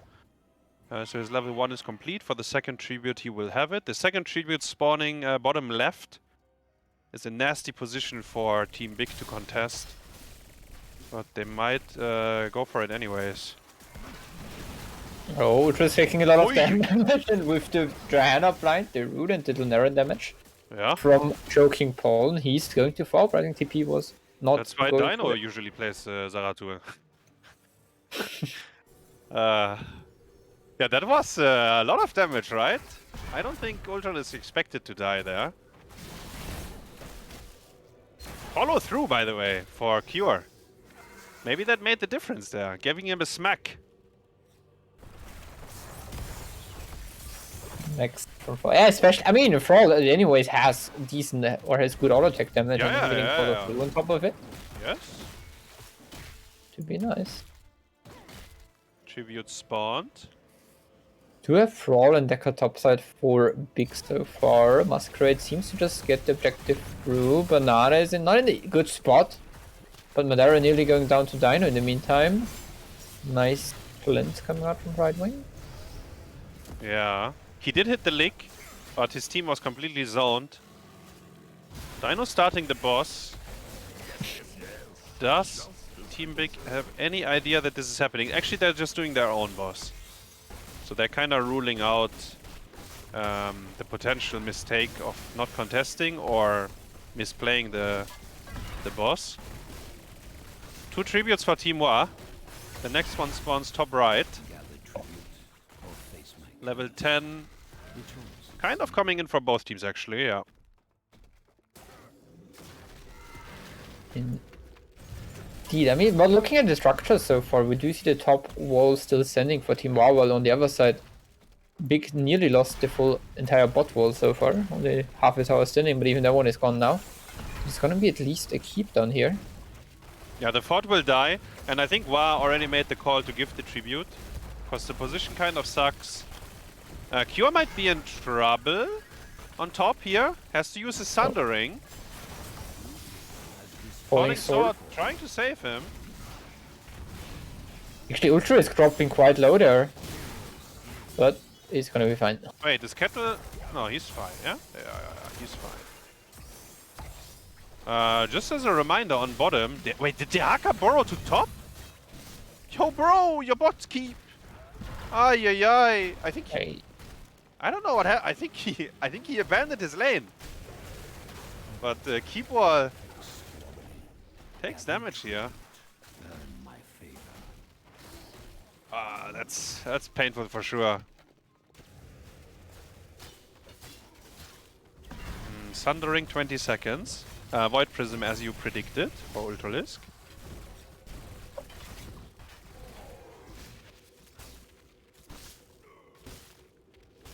Phantom Spike this time for Tracer, getting a bit more damage in instead of the Sticky Bomb, which we saw earlier with the slow. Yeah. Actually, Masquerade is the kind of Tyrell that never goes Holy Ground, by the way. I just realized. He always takes Law and Order? Yeah. He will not go Holy Ground, even though it's probably the correct choice here, but he just doesn't like it or doesn't... Actually, Void Prism... repeat? We do have Falling Sword, though, again. The sleep! Sanctification. Banana gets a tribute in the meantime, and Ultralisk is the one to fall. Bunker is down. Dropped. This could be a terrible curse if Timoir maybe loses even more members and Dequaza gets farmed as well. Keep in mind, it's Team Big who's cursed here. Bottom lane, actually bot is not bad because it's already at the keep. But in terms of minion XP, losing 2 heroes right after you curse the opponent is kind of rough. And let's keep it, so 12.9 for both teams. Let's see when the curse ends, how it looks actually in terms of experience. But bot keep, man. Look at the... I mean, I think whatever happened to the Haka there, when he didn't, like, stayed in the lane to depush, this is what you get now. I know, like, going on an adventure? Oh, yeah, true. Donating, you mean.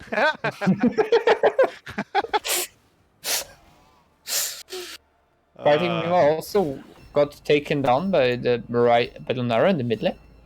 Yeah, actually. Yeah. Kind of falling apart here. So after the curse ends, Team Wa, like 13.5 versus 14.5. So they kind of, you know, they lost like 1 level of... So to be fair, they also died again. Which, I mean, that's the worst case. Can't get harder than that. Cure is just running down on top. Brightwing Z, trying to punish him. Spell Shield on 13. He does have Sundering. He can fight back. The Haka comes in as well. Brightwing takes lots of damage into nearly getting the kill there. Madara gets the kill. Cura goes down as well, though. Ultra is not able to get into the bunker because he was isolated. Oh my god. They came down, they sleep from Deckard, but Deckard... It's okay, he can press Alt Q. Legacy, he knows how that works. I've played a little bit of Deckard as well. It's lovely. And actually, you talked about the Dehaka earlier. He had fantastic impact this fight. He got the lick onto Brightwing, drops him down very low. He did the... I think he hit the isolation afterwards as well. Yeah, on Dehaka, Zeratul. On Zeratul. So yeah, like massive impact. 2-level lead at this point, or 16 versus 14 at least. Team Big is showing off Cure. I don't know if he baited on purpose, but it was super fucking close. He barely lived. He found like one potion, and then he did die, but he kind of got Team Wa into a bad fighting position. But it was on the edge. Like, if something goes slightly wrong, he dies 2 seconds earlier, and then I think the fight falls apart.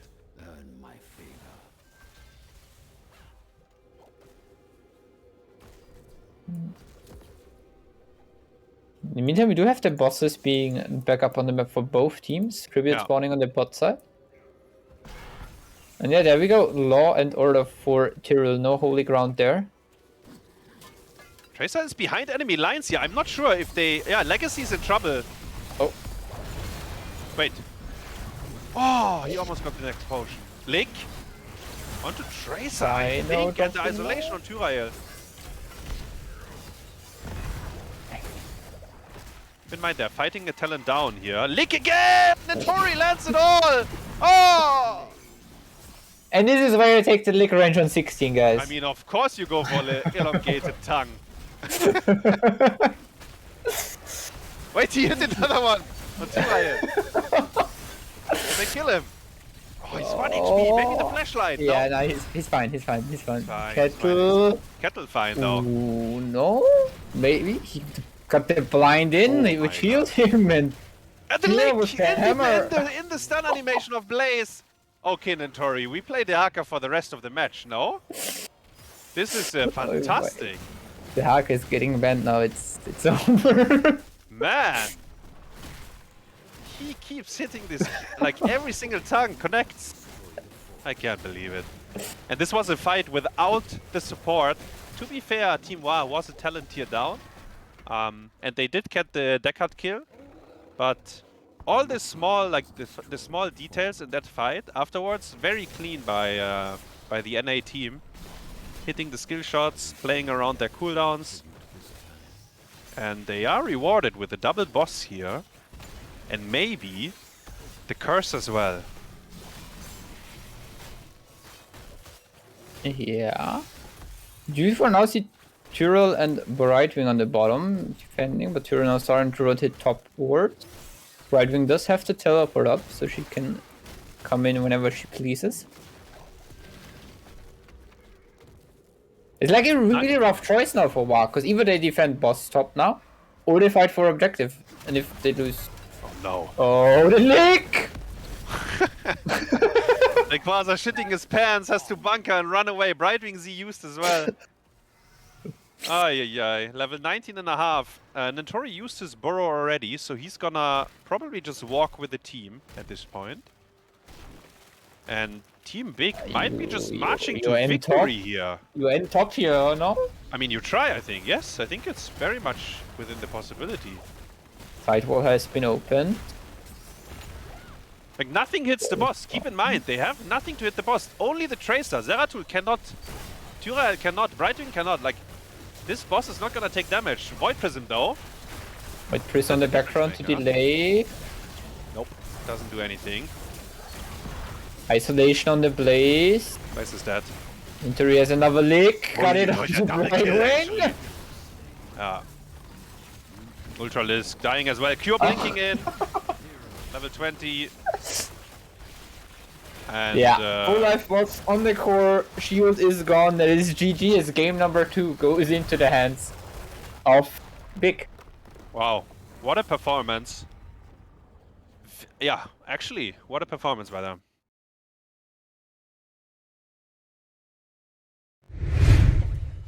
Yeah, super stuff here from the NA team. A lot of I can'ts in the chat because they just can't believe the Team Big have taken this 2-1 up. This is a best of 5 though. It's not all over just yet. It's not over, just like our giveaway for the 30k is just all over. Our 30k t-shirt now is all over. But we have our Heroes Lounge jersey coming up as well. Please, please, please feel free to donate. We have hit over £3,000. We're at £3,129 and 22 pence right now. It's incredible. It's incredible. And I'm so thankful for everybody who has donated. And of course, everybody who has played as well. Team Wa and Team Big are doing a fantastic job. And not only are they, so is Hazu and Samu, who are keeping us with a cool, calm, and actually really refreshing cast we've had sort of recently. I must say, everyone in the chat is enjoying you guys. I'm not sure if you're keeping your eyes on the chat too much, but it's having a good old time. So yeah, of course, yeah, please do donate. We are having this for raising funds here for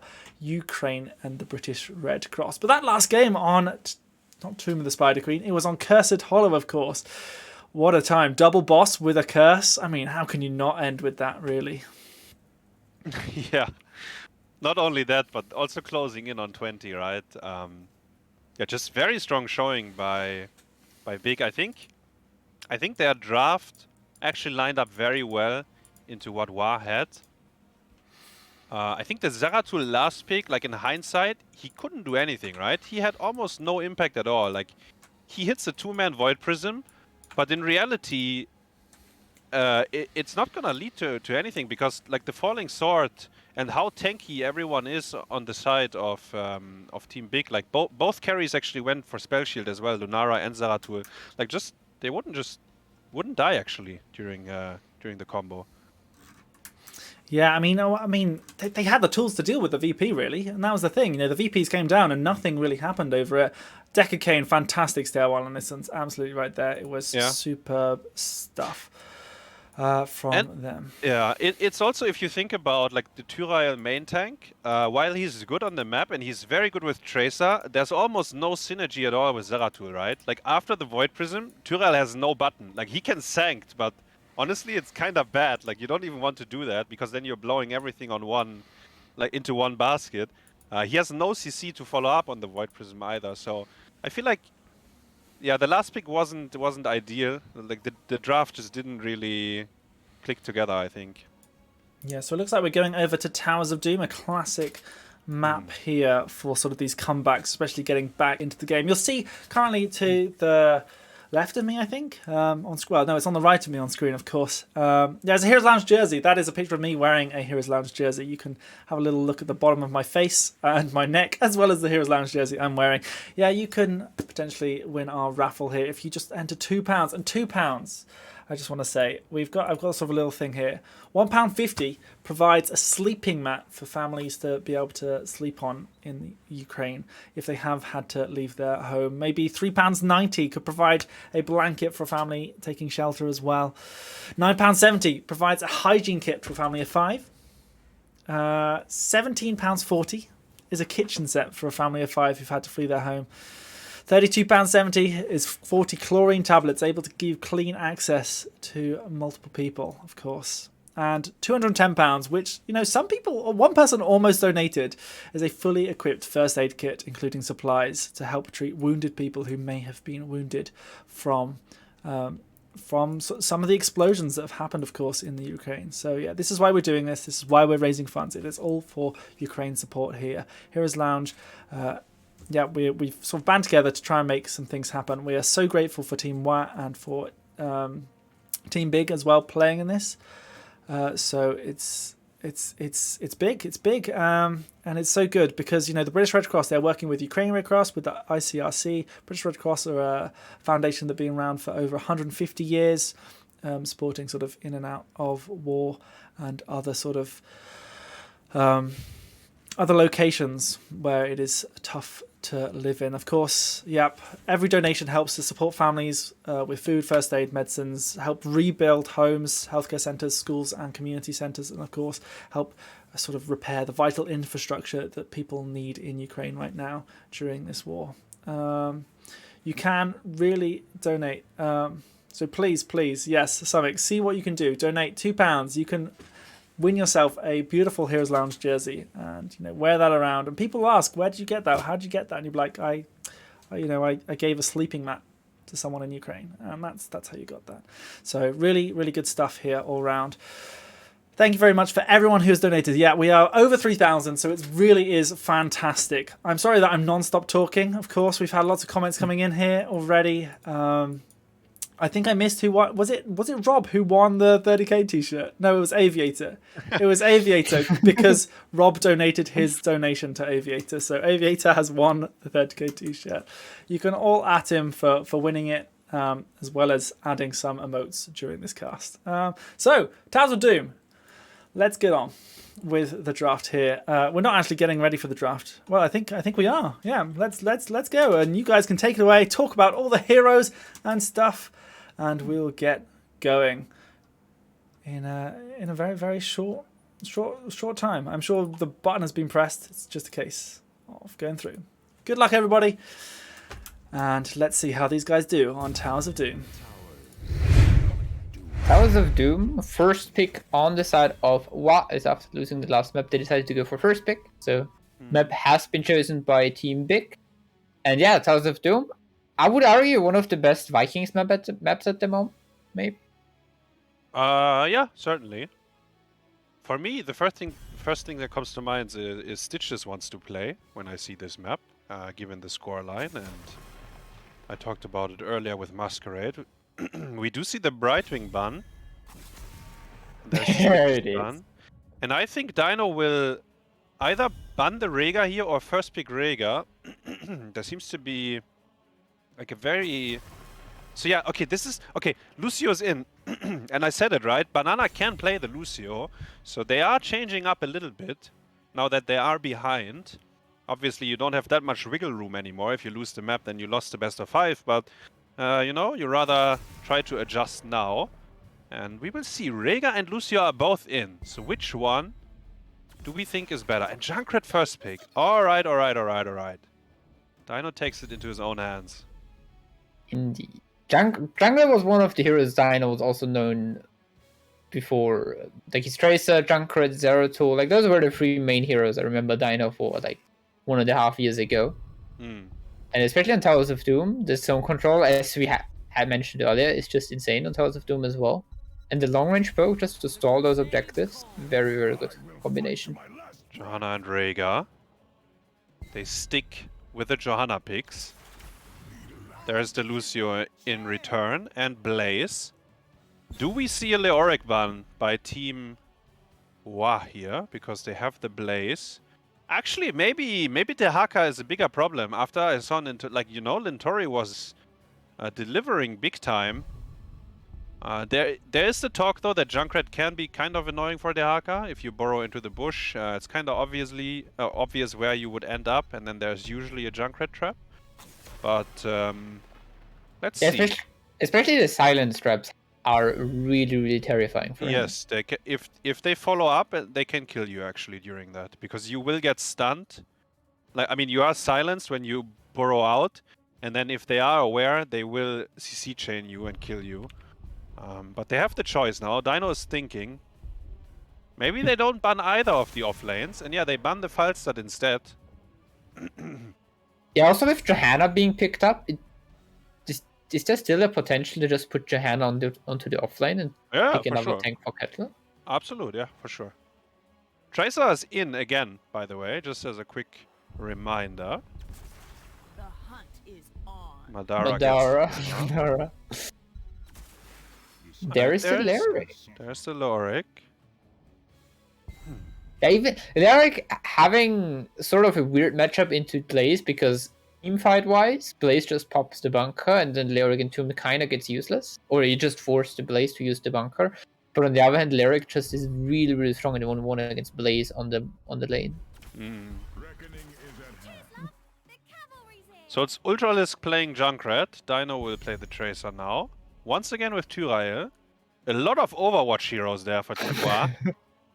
We can definitely see preference. But also this time they have the Junkrat instead of the Zeratul, which I like way more. Yeah, I think the Zeratul, there was something was very wrong there. No offense to Ultralisk. I think that the pick was maybe not that great, but then also what they tried to do, I think just wasn't that good. And Cure locks in one of the, the predators here. Genji has been locked in. Deflect into Tracer auto attacks, and Lucio can reverse amp. Exactly, yeah. Reverse amp is you need to be very careful now. Junkrat also kind of sucks into Genji unless Genji walks into a silence trap, then it's a pretty good deal. But other than that, Junkrat doesn't really have any pressure onto the Genji. Could be a very strong pick here. I'm curious. Once again, Johanna as their main tank. You know, they go for Falling Sword every time. They win the games prior to level 20 as well, which is quite fascinating with that ultimate. So I kind of like what they got together. Indeed, as we are loading into game number 4, the potential last map there on the last line. Wow, 1-2 behind. We have Ultralisk on the Junkrat, Banana on the Lucio, Dino on Tracer, Quasar on the Blaze, and Masquerade playing the Tyrell. And on the right side, Team Big leading 2-1. Madara playing Lunara once again. Kettle, also Resident Sleeper Johanna. Legacy on Rhaegar. Cure on Genji. And Nentori, this time on the Leoric. I kind of like the Overwatch heroes as well, though, not gonna lie. I feel like there is a world where Lucio and Tracer, they make your life so miserable in rotations and so on, that you kind of get bullied out of the game. But we will see. The Genji pick is definitely the X factor here, and we already see him being annoying, not allowing Blaze to rotate, but so is Tracer and Lucio actually. In the meantime, Junkrat doing Junkrat things, just taking the bot lane, Yeah. setting up traps, Wait, and hold Lunara up, staying someone died. down in the mid lane. Oh, yeah. And yeah, this is especially for Lunara early game quite a big issue. There is enough mobility on the other side to catch her with Tracer and Lucio. Yeah, He has there's to be two quite careful with flies the- running around you. If you get caught like too far away from your gate, you probably die. Because Tracer and Lucio, they not let you go. They will run after you. And with that kill, we see an early invade. Blaze is still on the top side, so it's gonna be a 4v5. Sorry, Lyric is still on the top side, as Blaze is already here. 4v5 right now. Blaze gets rooted as well. Kettle steps onto the point. Now Legacy. But Banana is the first one to fall. Masquerade in the number 2, and now Pure getting a fine, man. takedown on Tracer Yeah. with the deflect. And triple kill for the side of Big. They lost their camp, but I don't think that's yeah. okay for them. I mean, yeah, exactly. If Team Wa would have lost the camp as well, this would have been an absolute disaster. At least they got the camp. But I mean, they lost. Well, it was 3 heroes in the process, I think. Yeah. Quite some soak as well. I actually have to say it was well played by Team Big. They shuffled around on the spot, so they bought a lot of time, and they didn't kill the Tyrael first because he kind of wants to die to blow up. So I think it was Banana, right? The Lucio, I think, was the first one to fall. Yes. It was actually well done. Also, in general, like the Wa clumping up quite a lot on the point there against the Johanna Yes. blinds. Yeah, that's true. They stuff. definitely overdid it. Yeah. Leoric pushed in the top easy camp. The Genji was helping him earlier on. Sadly, on top, the Sappers, they run into the wall usually instead of the towers. So the first set is kind of wasted or feels bad, but after that it gets pretty good. Junkrat sets up the traps here. Madara takes a little bit of damage from the Tracer here, as the Junkrat took a bot lane and the top lane. It was just a 1-for-1 trade between Blaze and Leoric in terms of altars. Yeah, it's totally fine to give the altar here, especially if Junkrat, he already had the trap set up. If you run in, you risk dying. Giving 4 shots is usually not a big deal. It's more important to keep your wall alive on bottom and to catch all the soak and then play for your own power spikes. Speaking of power spikes, Lucio, Tracer and Tyrael going on the Lunara here. Genji Wait. coming in from the side now, but so is Leoric. Oh, yeah, resets! Oh, the Genji! He might get one more. Okay. Oh, the blinds! Little Yeah, almost. flashlight with the damage. Cure? No. Oh, so risky, my friend!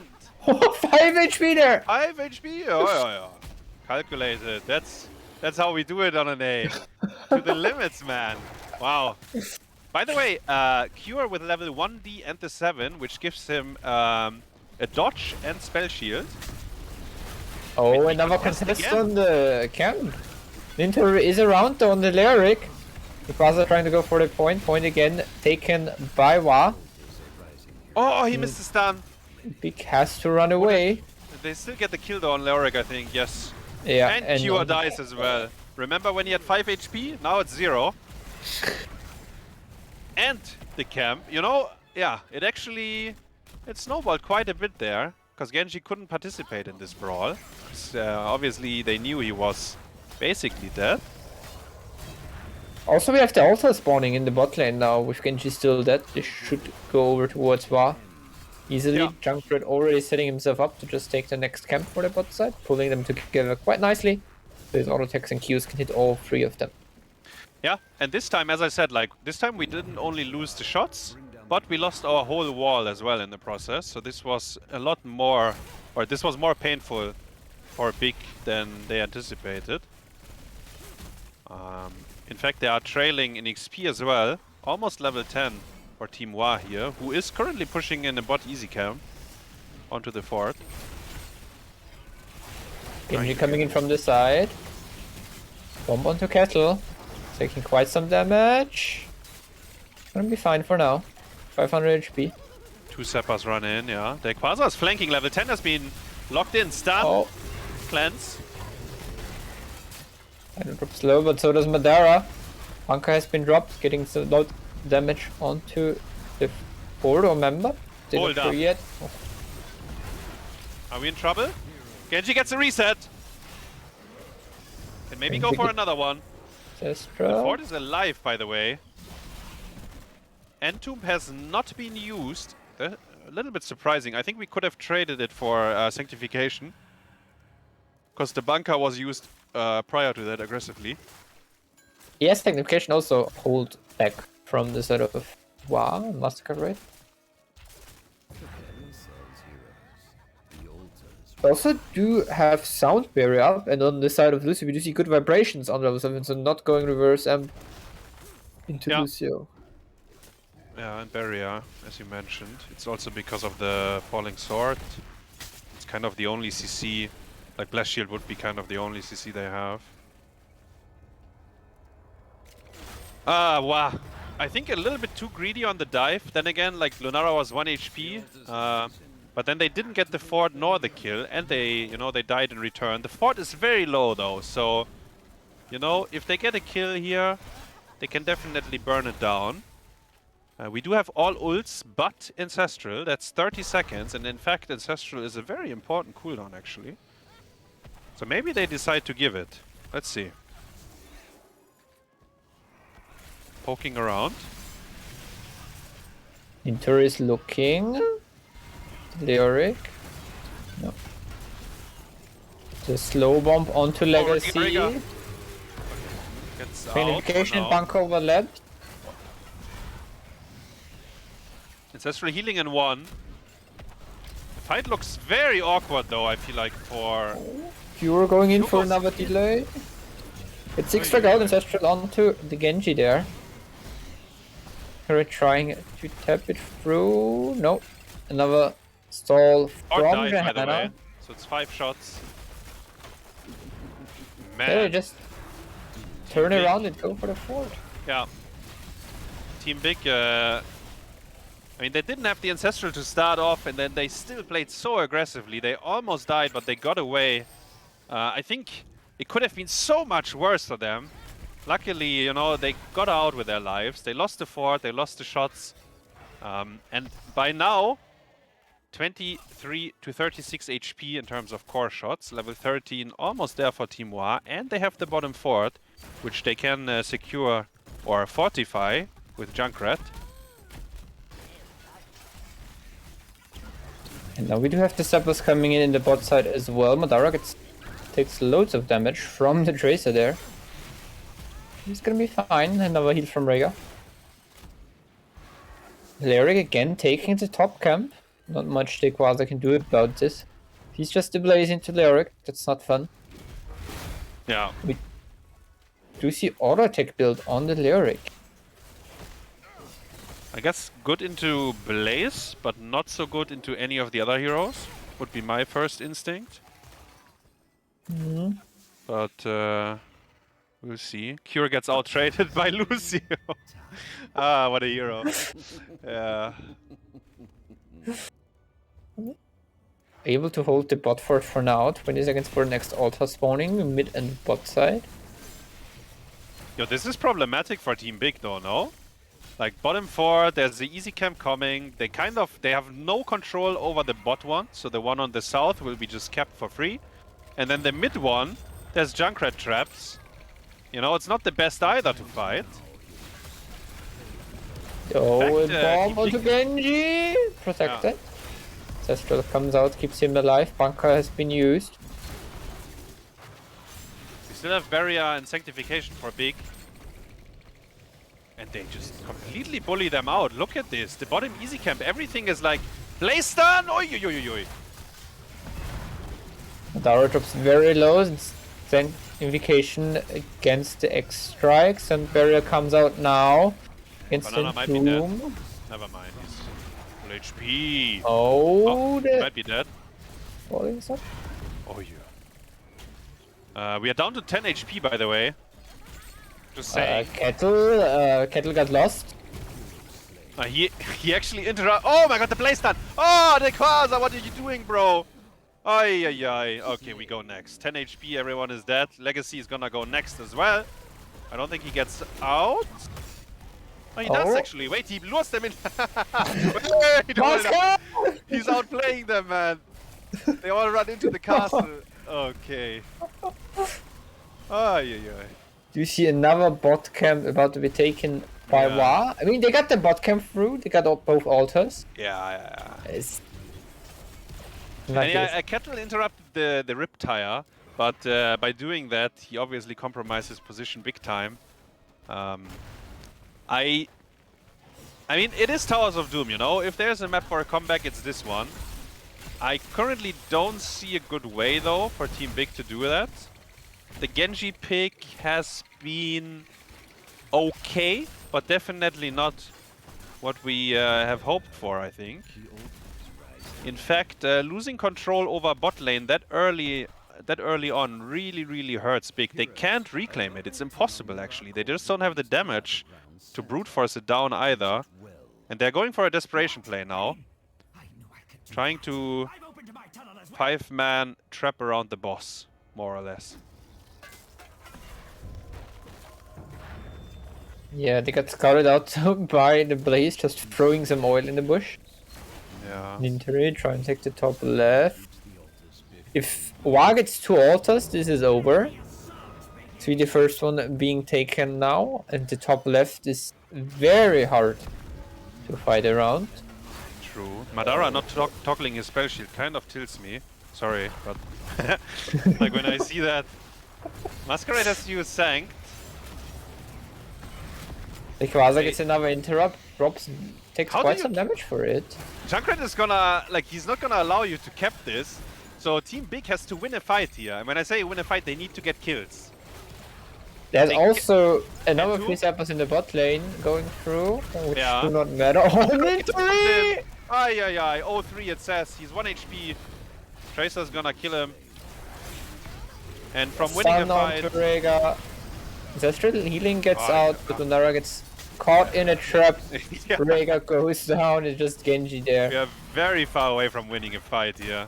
They had to try. Obviously it's lethal. Kira's gonna die to Junkrat. KDA ruined. Banana is not allowed to take the shots. They wanna kill them with the boss. Sure. Maybe Nintori will die one more time. In fact, he's No, running. Look at him, he's running. Yeah. He Wait, just leaves. Kettle- he's helping Kettle. The Quasar. They're going for KDAs. Wait, they're actually getting both now.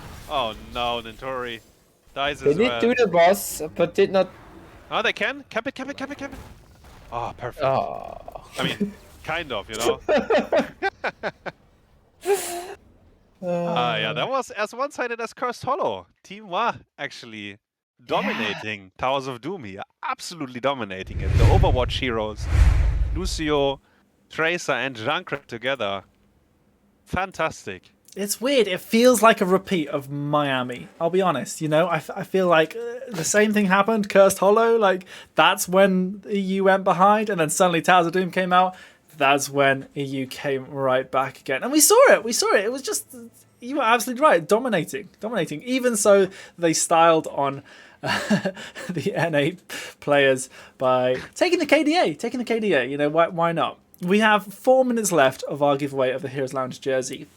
It's the last giveaway of the night. If you want, if there's any time you wanted to donate just £2, now is the time. Make sure you just get in your donations. It's the last active giveaway we have. Obviously, everything else after that, please donate. It's all going to help someone in Ukraine, as we are here supporting with using the British Red Cross. Sorry, I'm a bit tired at the moment, so my things are going to be fumbling up a little bit probably now. We've been live for a good few hours, since 3:30 CET. But yeah, it is incredible. It is incredible. We have raised so much money. Thank you everyone who has donated so far, and thank you everyone who is thinking about donating now. Just push the button. Just a couple of little bits of couple of quid, you know, a couple of megabucks, big dollars. You know, get them there. We've got a copy pasta going out, which I'm gonna have to read at a later time. But thank you very, very much. Anyone who's watching this stream as well. You know, by watching, you are just supporting the stream. But yeah, of course, we are supporting the British Red Cross. They help as well, supporting the work of the Ukrainian Red Cross, the ICRC, and reaching people in urgent need. Anyone in Ukraine, of course, many people are without food, first aid and medicines, and the British Red Cross are there to try and help supply that to people, help support hospitals, healthcare facilities, as well as repairing people's homes, healthcare facilities, schools and community centres. Wow, okay. In the meantime, we did have Team Big choosing the first pick, so we do see Ultra Pass being picked up by Wa for the last and final map of this series. We've got Banana H even joining in here. Oh, Dequaza as well. I've just noticed there as most people here joining in on the copy pastas. Enjoy yourself, guys. We love a good little Legacy, welcome. So yeah, Ultrac Pass. It is fantastic to see. And once again, everyone, well done and thank you very much for donating. We're at £3,254.22 right now. It's incredible. Of course, any bits and subscriptions, we're going to be trying to put those towards the grand total, of course. That will sort of have a cut taken from Twitch, but anything we've got from today will go towards the cause as well for the British Red Cross. Really well done to anyone who has donated. And thank you very much to the players, of course. We're on our last match of the best of 5 here. It's come down to the end. It's the very end. Of course. Always goes to the fifth map. It's incredible. You couldn't have scripted it any better. It's scripted. Exactly. It's glorious to see these best of 5s, and quite frankly, I'm so glad that we did. I'm so glad that we had this. I'm so glad we had Team War and Team Big come and play with us. And of course, Hazi, thank you very much as well for your time here supporting the cause as well. We're going to go into game number 5 here on Ultrac Pass, the last game. Here we go. Of course, there will be points, there'll be bets, but please donate to the cause. It's a great cause, and we're going to try and support people in Ukraine with it. So without further ado, Ultrac Pass.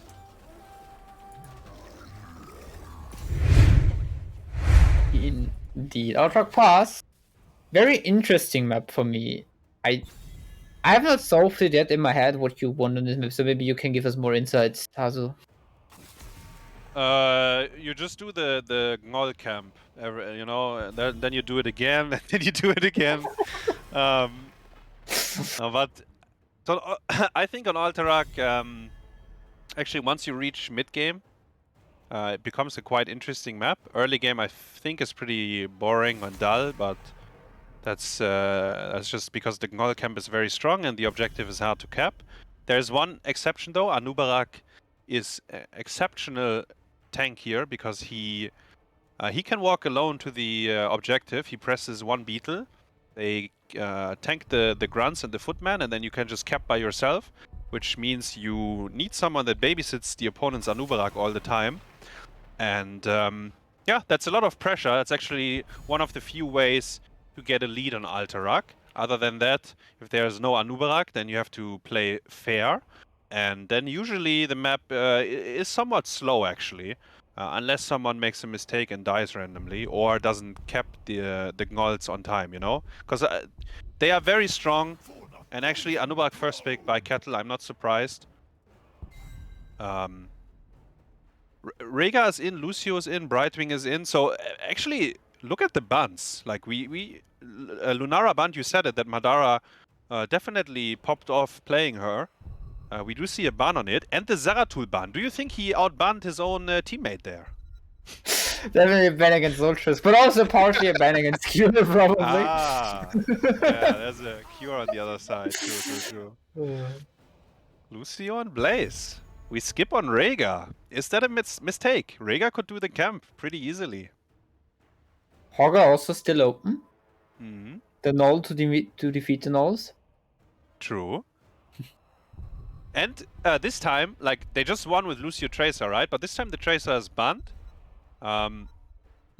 So there won't be... And actually, yeah, Rhaegar and Junkrat here for Madara and Legacy. I was thinking, like, what kind of pairing with the Lucio here? But maybe it's just gonna be, like, Lucio by himself. If Banana plays him very aggressive, he can get the job done. He can be annoying. He can stall the objectives because he's very fast. He's hard to catch. So he could maybe be the hero that babysits the Anubarak once he goes missing. Rhaegar and Junkrat, though, very, very good at doing the camp. You mentioned the Hogger as well. Gets banned by Timoir because they already have the Blaze.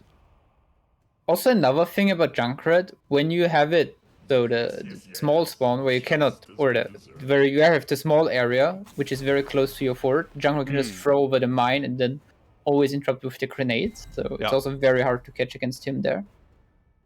In fact, it is...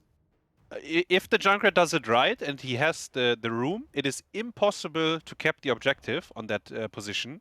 Like, legit impossible. But, of course, there's always a few... Like, the opponents can kill the mid wall, so it's opened up. They can maybe pressure you otherwise, or you lose complete, like, vision because your mine is gone. So there's a few things you can try to play around it. And actually, for the first time in this best of 5, we do see a Falstad pick instead of a Falstad ban by Timoir here. And once again, the Tyrael for Masquerade. Johanna's in, by the way, just as a quick reminder. Will this be the Ninja Haka coming out again? Yeah, could be. Or Johanna offlane, actually. I think, yeah, and there she is. And the Thrall again! The Smorks together, Rhaegar and Thrall. Cure. Feeling it. On the Thrall.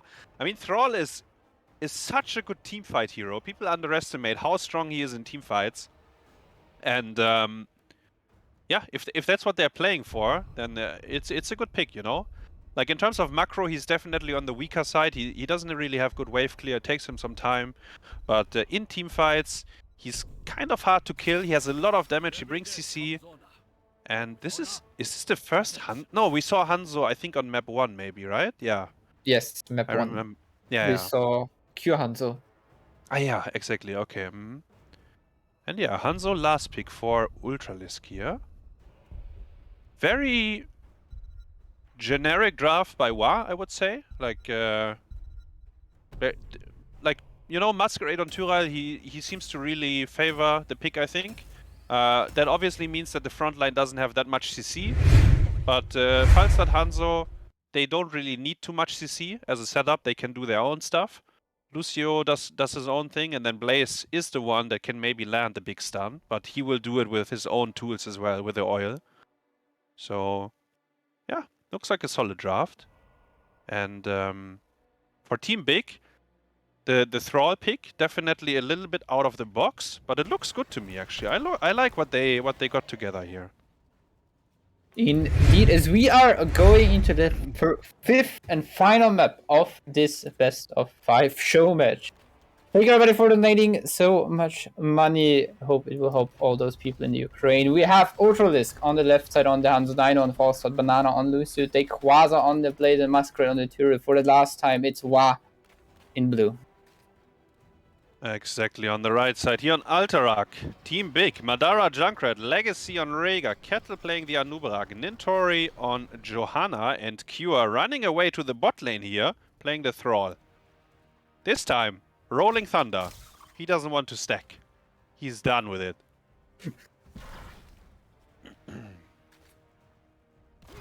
The onset of Adam reducing the Ruby and armor, so no extra beetles spawning. Oh yeah. Wait, is that good here in this game? I feel like that's not necessary at all. But I guess maybe the beetle's also not the best choice here. It's fine, I guess.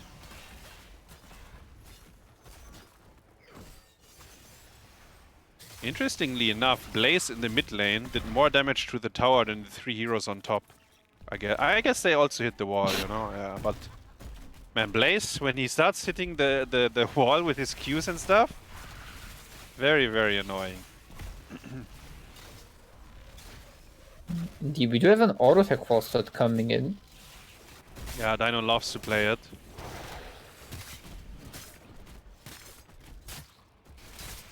Easy camp on both sides, Rhaegar plus Junkrat, and on the other side we have Blaze. Rhaegar and Junkrat twice as fast, I would say, because no one is helping Blaze. So while usually on the first camp, like this one that we see now, it's gonna be not ideal. Wait, someone is dying on bot. No, never mind. Sorry. It's not ideal, but once you have the rotational advantage with the easy camp, it's gonna be better and better because you can cap it earlier. But this one we see is already walking into the wall, right? So it's gonna get cleaned up rather efficiently. But the second and third time, we will see a positive outcome for Team Big. Ultralisk has to be careful. I stun, I root, I die. Oh yeah. And yeah, this is especially one of the threats of Thrall. He brings in a lot of damage and the root. So when the Anu or something comes to help out with the gank, it's immediately a very big threat towards those low health heroes like Hanzo, like a Falstad or Lucio. This is lens. Definitely, right, yeah. We see Cure Dino flying all the way from top to bottom. Securing the kill here, I like it. Masquerade with the B-step.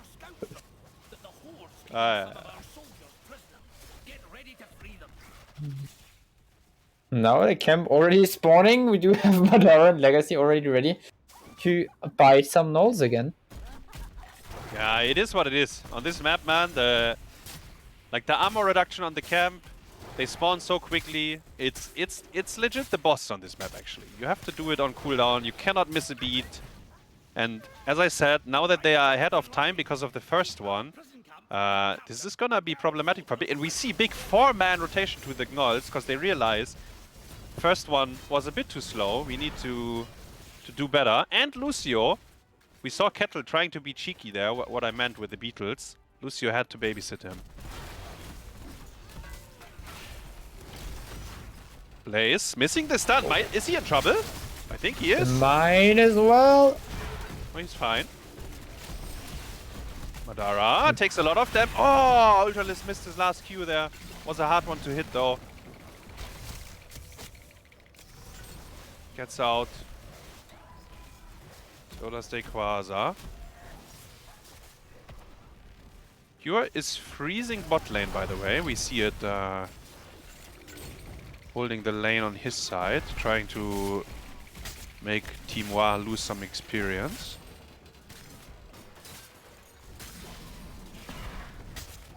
Johanna, Divine Steed. Oh yeah, that's DNA, I remember. It's the falling sword and then run away.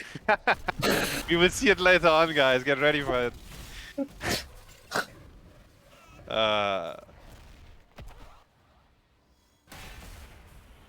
But yeah, it's, you know, next easy camp, there we go. 3 seconds, Madara and Legacy. They're putting an alarm. They won't be late. It's boring, but that's what you have to do. And Tyrell, actually, look at this. He's capping the first time. Yeah, Lucio earlier went there and started clearing out the cage defenders a little bit. Ah, yeah. Not bad, not bad. Gonna give them a few seconds.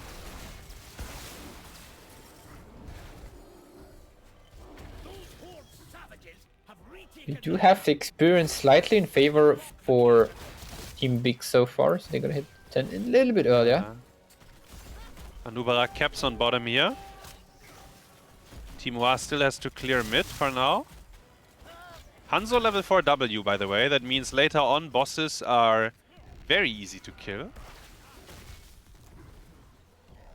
And actually, given how the lanes are and the experience, I think we get to level 10 and then one of the teams will try to force the objective. It's a very slow early game. Tyrael is trying. But you did talk about the Junkrat, right? So in theory, if Madara is on point here, he can stall out the cap for a very, very long time. Do you have a level 10 then? The high 5 this time on the Lucio. Else Yeah. nothing special, also falling sword on Johanna. Pulsar eat in. Are they looking to punish him? Kettle was looking, but can't. By the way, Kua adjusted his build quite a bit. He went stacks on level 4, follow through once again, and Sundering, and of course Rolling Thunder instead of Echo of the Elements. So he did make some adjustments.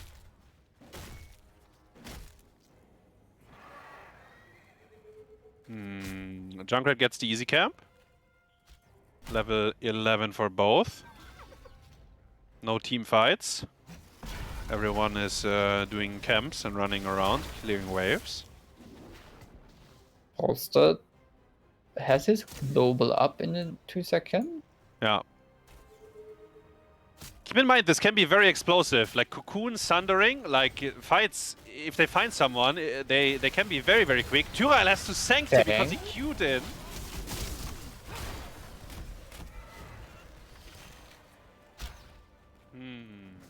That's a very cooldown. early sync there.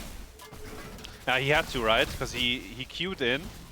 Maybe he had to queue in as well, because he already used the cooldown, so maybe he had no choice.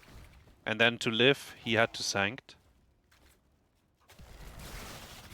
Johanna is running away, so yeah, Team Wa is trying to force here. Kua gets gusted. Arrow missed. A fat Sundering, by the way. 3-man. I mean, Arrow, Sanct, and Gust on cooldown. I think we man up. We have Cocoon. I think we try to cap the objective here if we are Team Big. Kettle already starting to spawn some beetles to annoy his opponents. Dino, quite a lot of damage. The cleanse of the Cocoon! Oi, oi, oi! Oh, hey. Well, now we used all cooldowns as well, besides Riptire.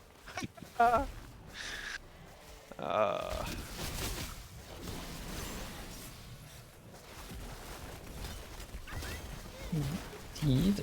Right side, we now do see a trap being set up around the objective from Junkrat, but in the bot side. Q has no mana. He has to base or tap. Base it is. No one is soaking top at the moment, because there's all the pressure around the objective. Mid to bot lane.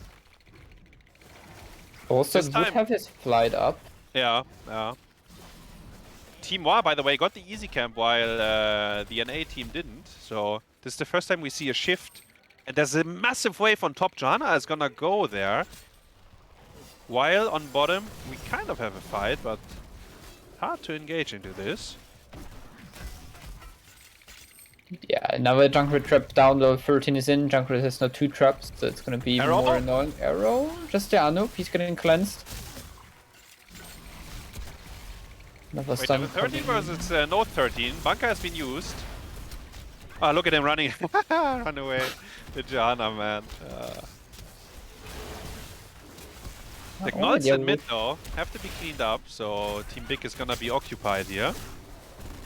They're starting to cap now. Kettle trying to interrupt. Ah. Does not get the stun in time. Junkrat also missed his Q there, making it very awkward. Sundering from behind. Falling sword and sanctification used. People trying to tap the objective, and the objective now goes over towards Wa. Both teams seem to have a very hard time engaging into fights here. To be fair, like, we haven't seen a cocoon yet. The first cocoon got disjointed by the cleanse by Lucio, which made it a disaster. And then this fight, we didn't get to use it. The sundering from behind was okay, but was traded with the defensive cooldowns. And Team Wa, level 14, first objective. And now Also this- Falstad, yeah. Pressuring the top side, and we do have Blaze in the mid, making sure they don't lose any experience. Trying on her way to defend top side. Mid is half HP, bottom got saved, and top, Falstad is not done yet. The police is coming. I think the fort might die. But then again, Team Big is around. Gonna back off now. Only a few walls, but we are getting closer to late game, you know, like level 15. Already locked in. Junkrat is doing the camp, so is Blaze on the other side. Hanzo is looking for the boss. I talked about it earlier. Lucio actually... Okay, gets the high five, runs out. Hanzo looking again with the level 4 W. He can speed up the process quite a bit.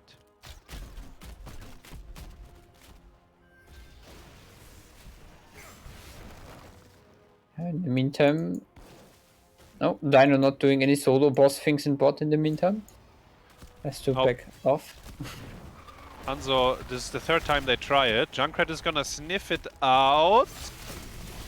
Yeah, he knows. Anubrak is Yeah, he coming. knows. Falstad is But early in flying. time, Arrow to Africa. down on the Hanzo from the boss nearly. Nice. Oh, the gust. The gust was fantastic, actually. Also interrupted Riptile, so it went on full cooldown. Cocoon Exactly, onto the Hanzo. Hanzo might be dead though, I think. He has no jump, but the movement speed from Lucio. No. Wait, Lucio's in as well. Oh! The big stun from Ui, Blaze. ui, ui, ui. On And the back. Quasar's in now. Who's next? Masquerade. Has a Q in 2 seconds. The Quasar goes down. And the Alpha Wolf there. Thrall hits for Soma. He's like Imperious actually when he hits them.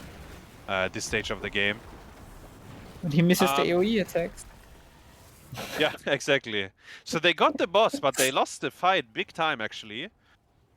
What went wrong? I think...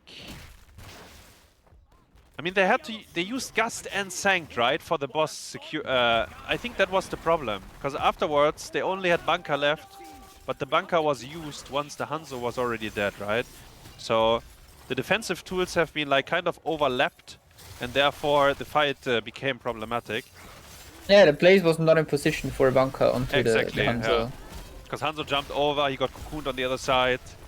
He almost lived though, but yeah, like very decisive by Team Big to follow him, securing the kill, and then actually getting a few more.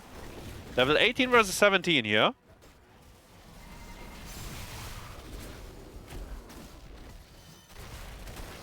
Oh, yes. Wow, also pressuring a little bit the pay point from the other team, but has to back off now. Yeah. Mid lane camp has been cleared now. Going to see the pressure again from War there. They also got the mid fort in the meantime in the top fort, so they have a slight map advantage towards this top side, because there's Yeah, that's true. very, very long way to back off for Team Big. Yeah, that's true. That's currently... And yeah, Falstad is working with his global, right? He's gonna start applying pressure to bottom as well. It's a little bit hard for Team Big to match the Falstad shenanigans. Turael got trapped here, but didn't pounce. Falstad from behind, Gust! Oh, they got stuck on the objective. The arrow flies to... I don't know where it's going. I didn't even see the angle there. But Ultralisk was hoping for more, obviously. Ay, ay, ay. Also look your garden. Yeah. I mean, I've thrown many arrows like this as well. But obviously they were hoping for more. Gust and arrow to engage the fight here. Neither have been successful. The gust was slightly unfortunate because they got stuck on the pillar. So they didn't really get gusted in. Level 90, actually 19 and a half already been locked in, even though they don't have the global, but given the kills they got, and apparently every single minion wave, they are getting to 20. Yeah, especially Arrow won't be up Too high. until then. Oh, Too high. or at least will be very close. Yeah. And this was like Thrall doing 3 auto attacks, Tyrael dropped to 50%. In fact, if he sunders him there, maybe they get the kill. But then, you know, everyone has to be on the same page there. Otherwise your sundering, you know, is wasted. Objective has been secured. This is the moment for Team Big to even out the structures. And we do still Boss. boss. Oh, Lucio Ah, is yeah, dead. wait. Cocoon onto Yeah. the Tyrann. There's a trap as well with a fruit from Thrall. Kettle and Masquerade. stun, sanctification, arrow, gust, everything. The beetle! Oh, Masquerade 1 HP. The beetle almost got him. The Riptide is looking. But he gets taken down. Yeah. Yo, what happened there in the rotation? Lucio getting caught, I believe. Maybe Cure with the yeah, I think Blink into Sundering, because both are on cooldown. I just checked his cooldowns. I think he got a fat one onto Lucio there. Tyrael barely surviving the assault. And Team Wa is in a lot of troubles. They will lose 2 keeps maybe? I think top might be under some heavy siege as well. What did the Especially boss do? Only 1 tower. everyone from Team Big is now rotating towards top side, and they're already starting to hit away on the wall.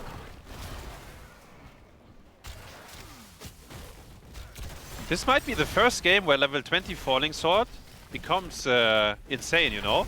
Like, we've seen all the Falling Sword wins, but they didn't really have to wait for level 20 and get the magic going. But this might be the game where they can utilize it. Especially with triple melee with Thrall and Underbit to get even more value. This was the moment, but he missed actually the timing to go in there. Falstad was looking for a gust. Runs out before he gets cocooned.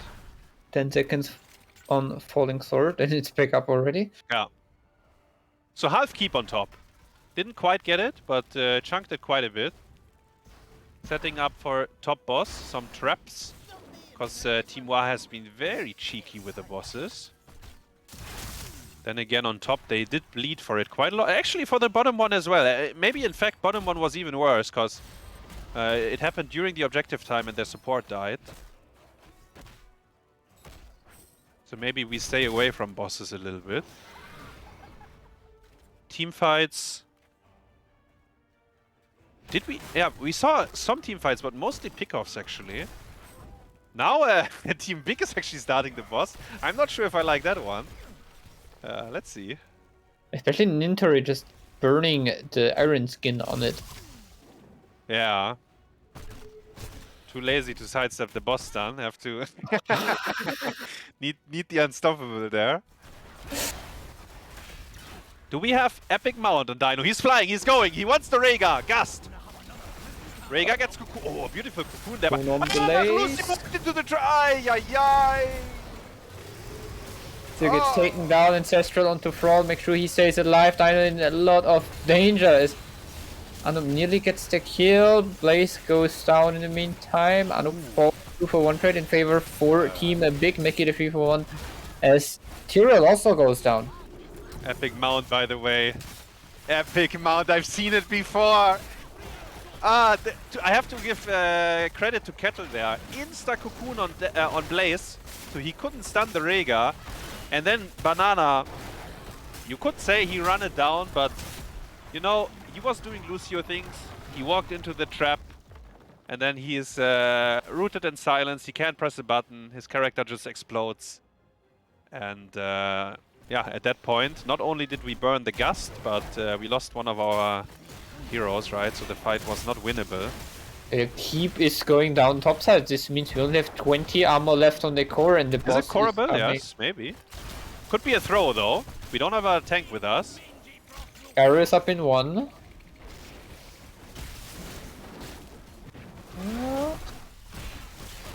Ultralisk is already looking for the arrow. Only hits Johanna though. Yeah. Johanna's flying. Yes, this is game. The falling sword value. 900 HP left on the boss and the gas. Oh, it's over. Yeah. GG! It's a show match. Map number 3. Map number 5. Third point for them. It goes in the hands of Team Big. Man, look at that. European roster falling apart, actually. Wow. Yeah, right at the end there. What I mean, it was looking good. It was looking good, and then suddenly those traps, those roots from Cure as well, all just hitting it off, and we've got a win here for NA in this series. Close one, 3-2. Yeah. But the last map, they looked good actually. Just better execution, I would say, throughout this game by Team Big. They did punish on side actually every time. Yeah. Yeah, it was very, very good stuff from them. We'll see if actually we can get Cure in here, maybe. Yeah. Let's see what we can do here. Yeah, sure. Is Cure anywhere? I was just looking for Cure if he's in any of the voice channels, but he's not. Yeah, so obviously it's fantastic, and once again, I just want to say thank you to everyone who's donated. Yeah, big play there right at the end. Obviously, like some really good engages from, or sort of more counter engages from the side of Team Big. As you sort of pointed out, they capitalize on those the cheeky bosses, just a bit too cheeky perhaps. So yeah, let's see if I can pull Cure in. Here we go. Hello, Cure. How are you doing? Hey, how's it going? We are doing very good here. We have raised £3,380 on stream today, and we have been able to watch your fantastic series against Team White. How does it feel to have that after Miami? It feels pretty good. I definitely thought we weren't gonna win because we have like no practice at all together. But I think the ping difference is the X factor there, you know. Ping to win. Yeah, guys, Hazu, Samu, do you have any questions for Cure here? Yeah, I do actually. First of all, congrats on the win, man. The Thrall picks definitely paid off. And on Alterac Pass, I didn't have it on my cam, but Timar was doing bottom boss. And can you tell us how exactly you caught the Lucio on rotation? And Tyrael, in fact, had 1 HP as well, but did you blink Sundering and caught the Lucio, or what exactly happened there? No, I think Cattle just raw stunned him. Like they were trying a little too hard to stall us, and maybe he was out of range for the high five for the Nubrak Sun. But yeah, I bolted after a Nubrak Sun, and then he webbed Tyrael, so he couldn't save him. Yeah, exactly. Yeah, I mean that was a fantastic pickoff. And then I guess in the last team fight, Dino flew behind you guys. Did you know that he had the epic mount? Like, was that something you guys discussed? And then when he flew behind, I guess the crisis management was just on point, actually, saving the Rhaegar and then winning the fight. Yeah, I thought for sure he had Wind Tunnel. Like, I was so scared. I was calling he was gonna guess though, because it was pretty evident that like they had a massive midwave, so like Falstad was globaling. But I think our comp is so survivable that they can't really one-shot while we can Cocoon Peel and Sunder Peel. And so I think we were able to buy enough time for Joe to get there. And I think they caught Lucio somehow. I just like chased the Falstad away so he couldn't DPS. Because like the DPS is really only Hanzo, right? So like I think there's no way they can kill a Rhaegar because they don't have enough CC to like one-shot him. Yeah, I mean Lucio walked into a Junkrat trap and died, and also Kettle instantly cocooned the Blaze, who would have stunned Rhaegar. So I think the crisis management was on point there at the moment the Gust came in. So yeah, good job, guys. Actually, it was very fun and entertaining to watch the whole best of 5. Yeah, thanks. It was definitely some fun games. Yeah, you absolutely smashed out of the park, especially on that Cursed Hollow game as well. Just, you know, nice to sort of put that one right on there again. As I say, it was a repeat almost of Miami. Just one quick question about the Cursed Hollow game. When you saw the Zeratul pick in the 4-5, did you plan to pick him up yourself? No, I think Zeratul versus Tyrell Tracer is not very strong. So I just wanted to pick something tanky that can like kind of like a bruiser. So I was thinking like Thrall or Imperius or maybe Maev. Just something that can not be as much of a target. So like I went Spell Shield that game too. Lunara went Spell Shield. So as long as we survive the initial engage with the Falling Sword, then I think like our DPS is just a lot better. Yeah. Great, thanks. Yeah, and you obviously did tremendously well. Well, I just want to say a big thank you to you and your team with the sort of finding yourself a fifth player basically within a week to be able to sort of reignite this amazing EU versus NA rivalry for this show match. And yeah, I'm so grateful that we were able to have you. So thank you once again, Kira, and everybody there at Team Big. Yeah, thanks a lot for hosting this, and yeah, GG's. Well, I'm sure we'll see you again on some other tournaments soon. Any shout outs you want to do, Kira, before you head off and we head off on our stream as well? Shout out to the team. I'm really excited for playing with these guys. It should be a really fun season coming up for CCL. And of course, shout out to Nintori because I asked him like last night if he could play, and he's like, "Yeah, I could play." So because Liam was supposed to play, but he's busy today. So yeah, shout out to Nintori. They actually smurfed it today, I feel like. So yeah, GG's everybody. Thanks for watching. Thanks for everyone in the Twitch chat memeing it up. You know, some EUNA memes and stuff. So and yeah, y'all have a good one. Cheers. Thank you very much, Kira. And yeah, as I say, we'll see you again soon another time. Well, yeah, we've had a great time. I want to thank you again, everybody who has donated, but once again, Hazu and Sammy for joining us. Once again, thank you, Hazu, for your participation in casting today. Thank you. Was a lot of fun actually. I had a good time.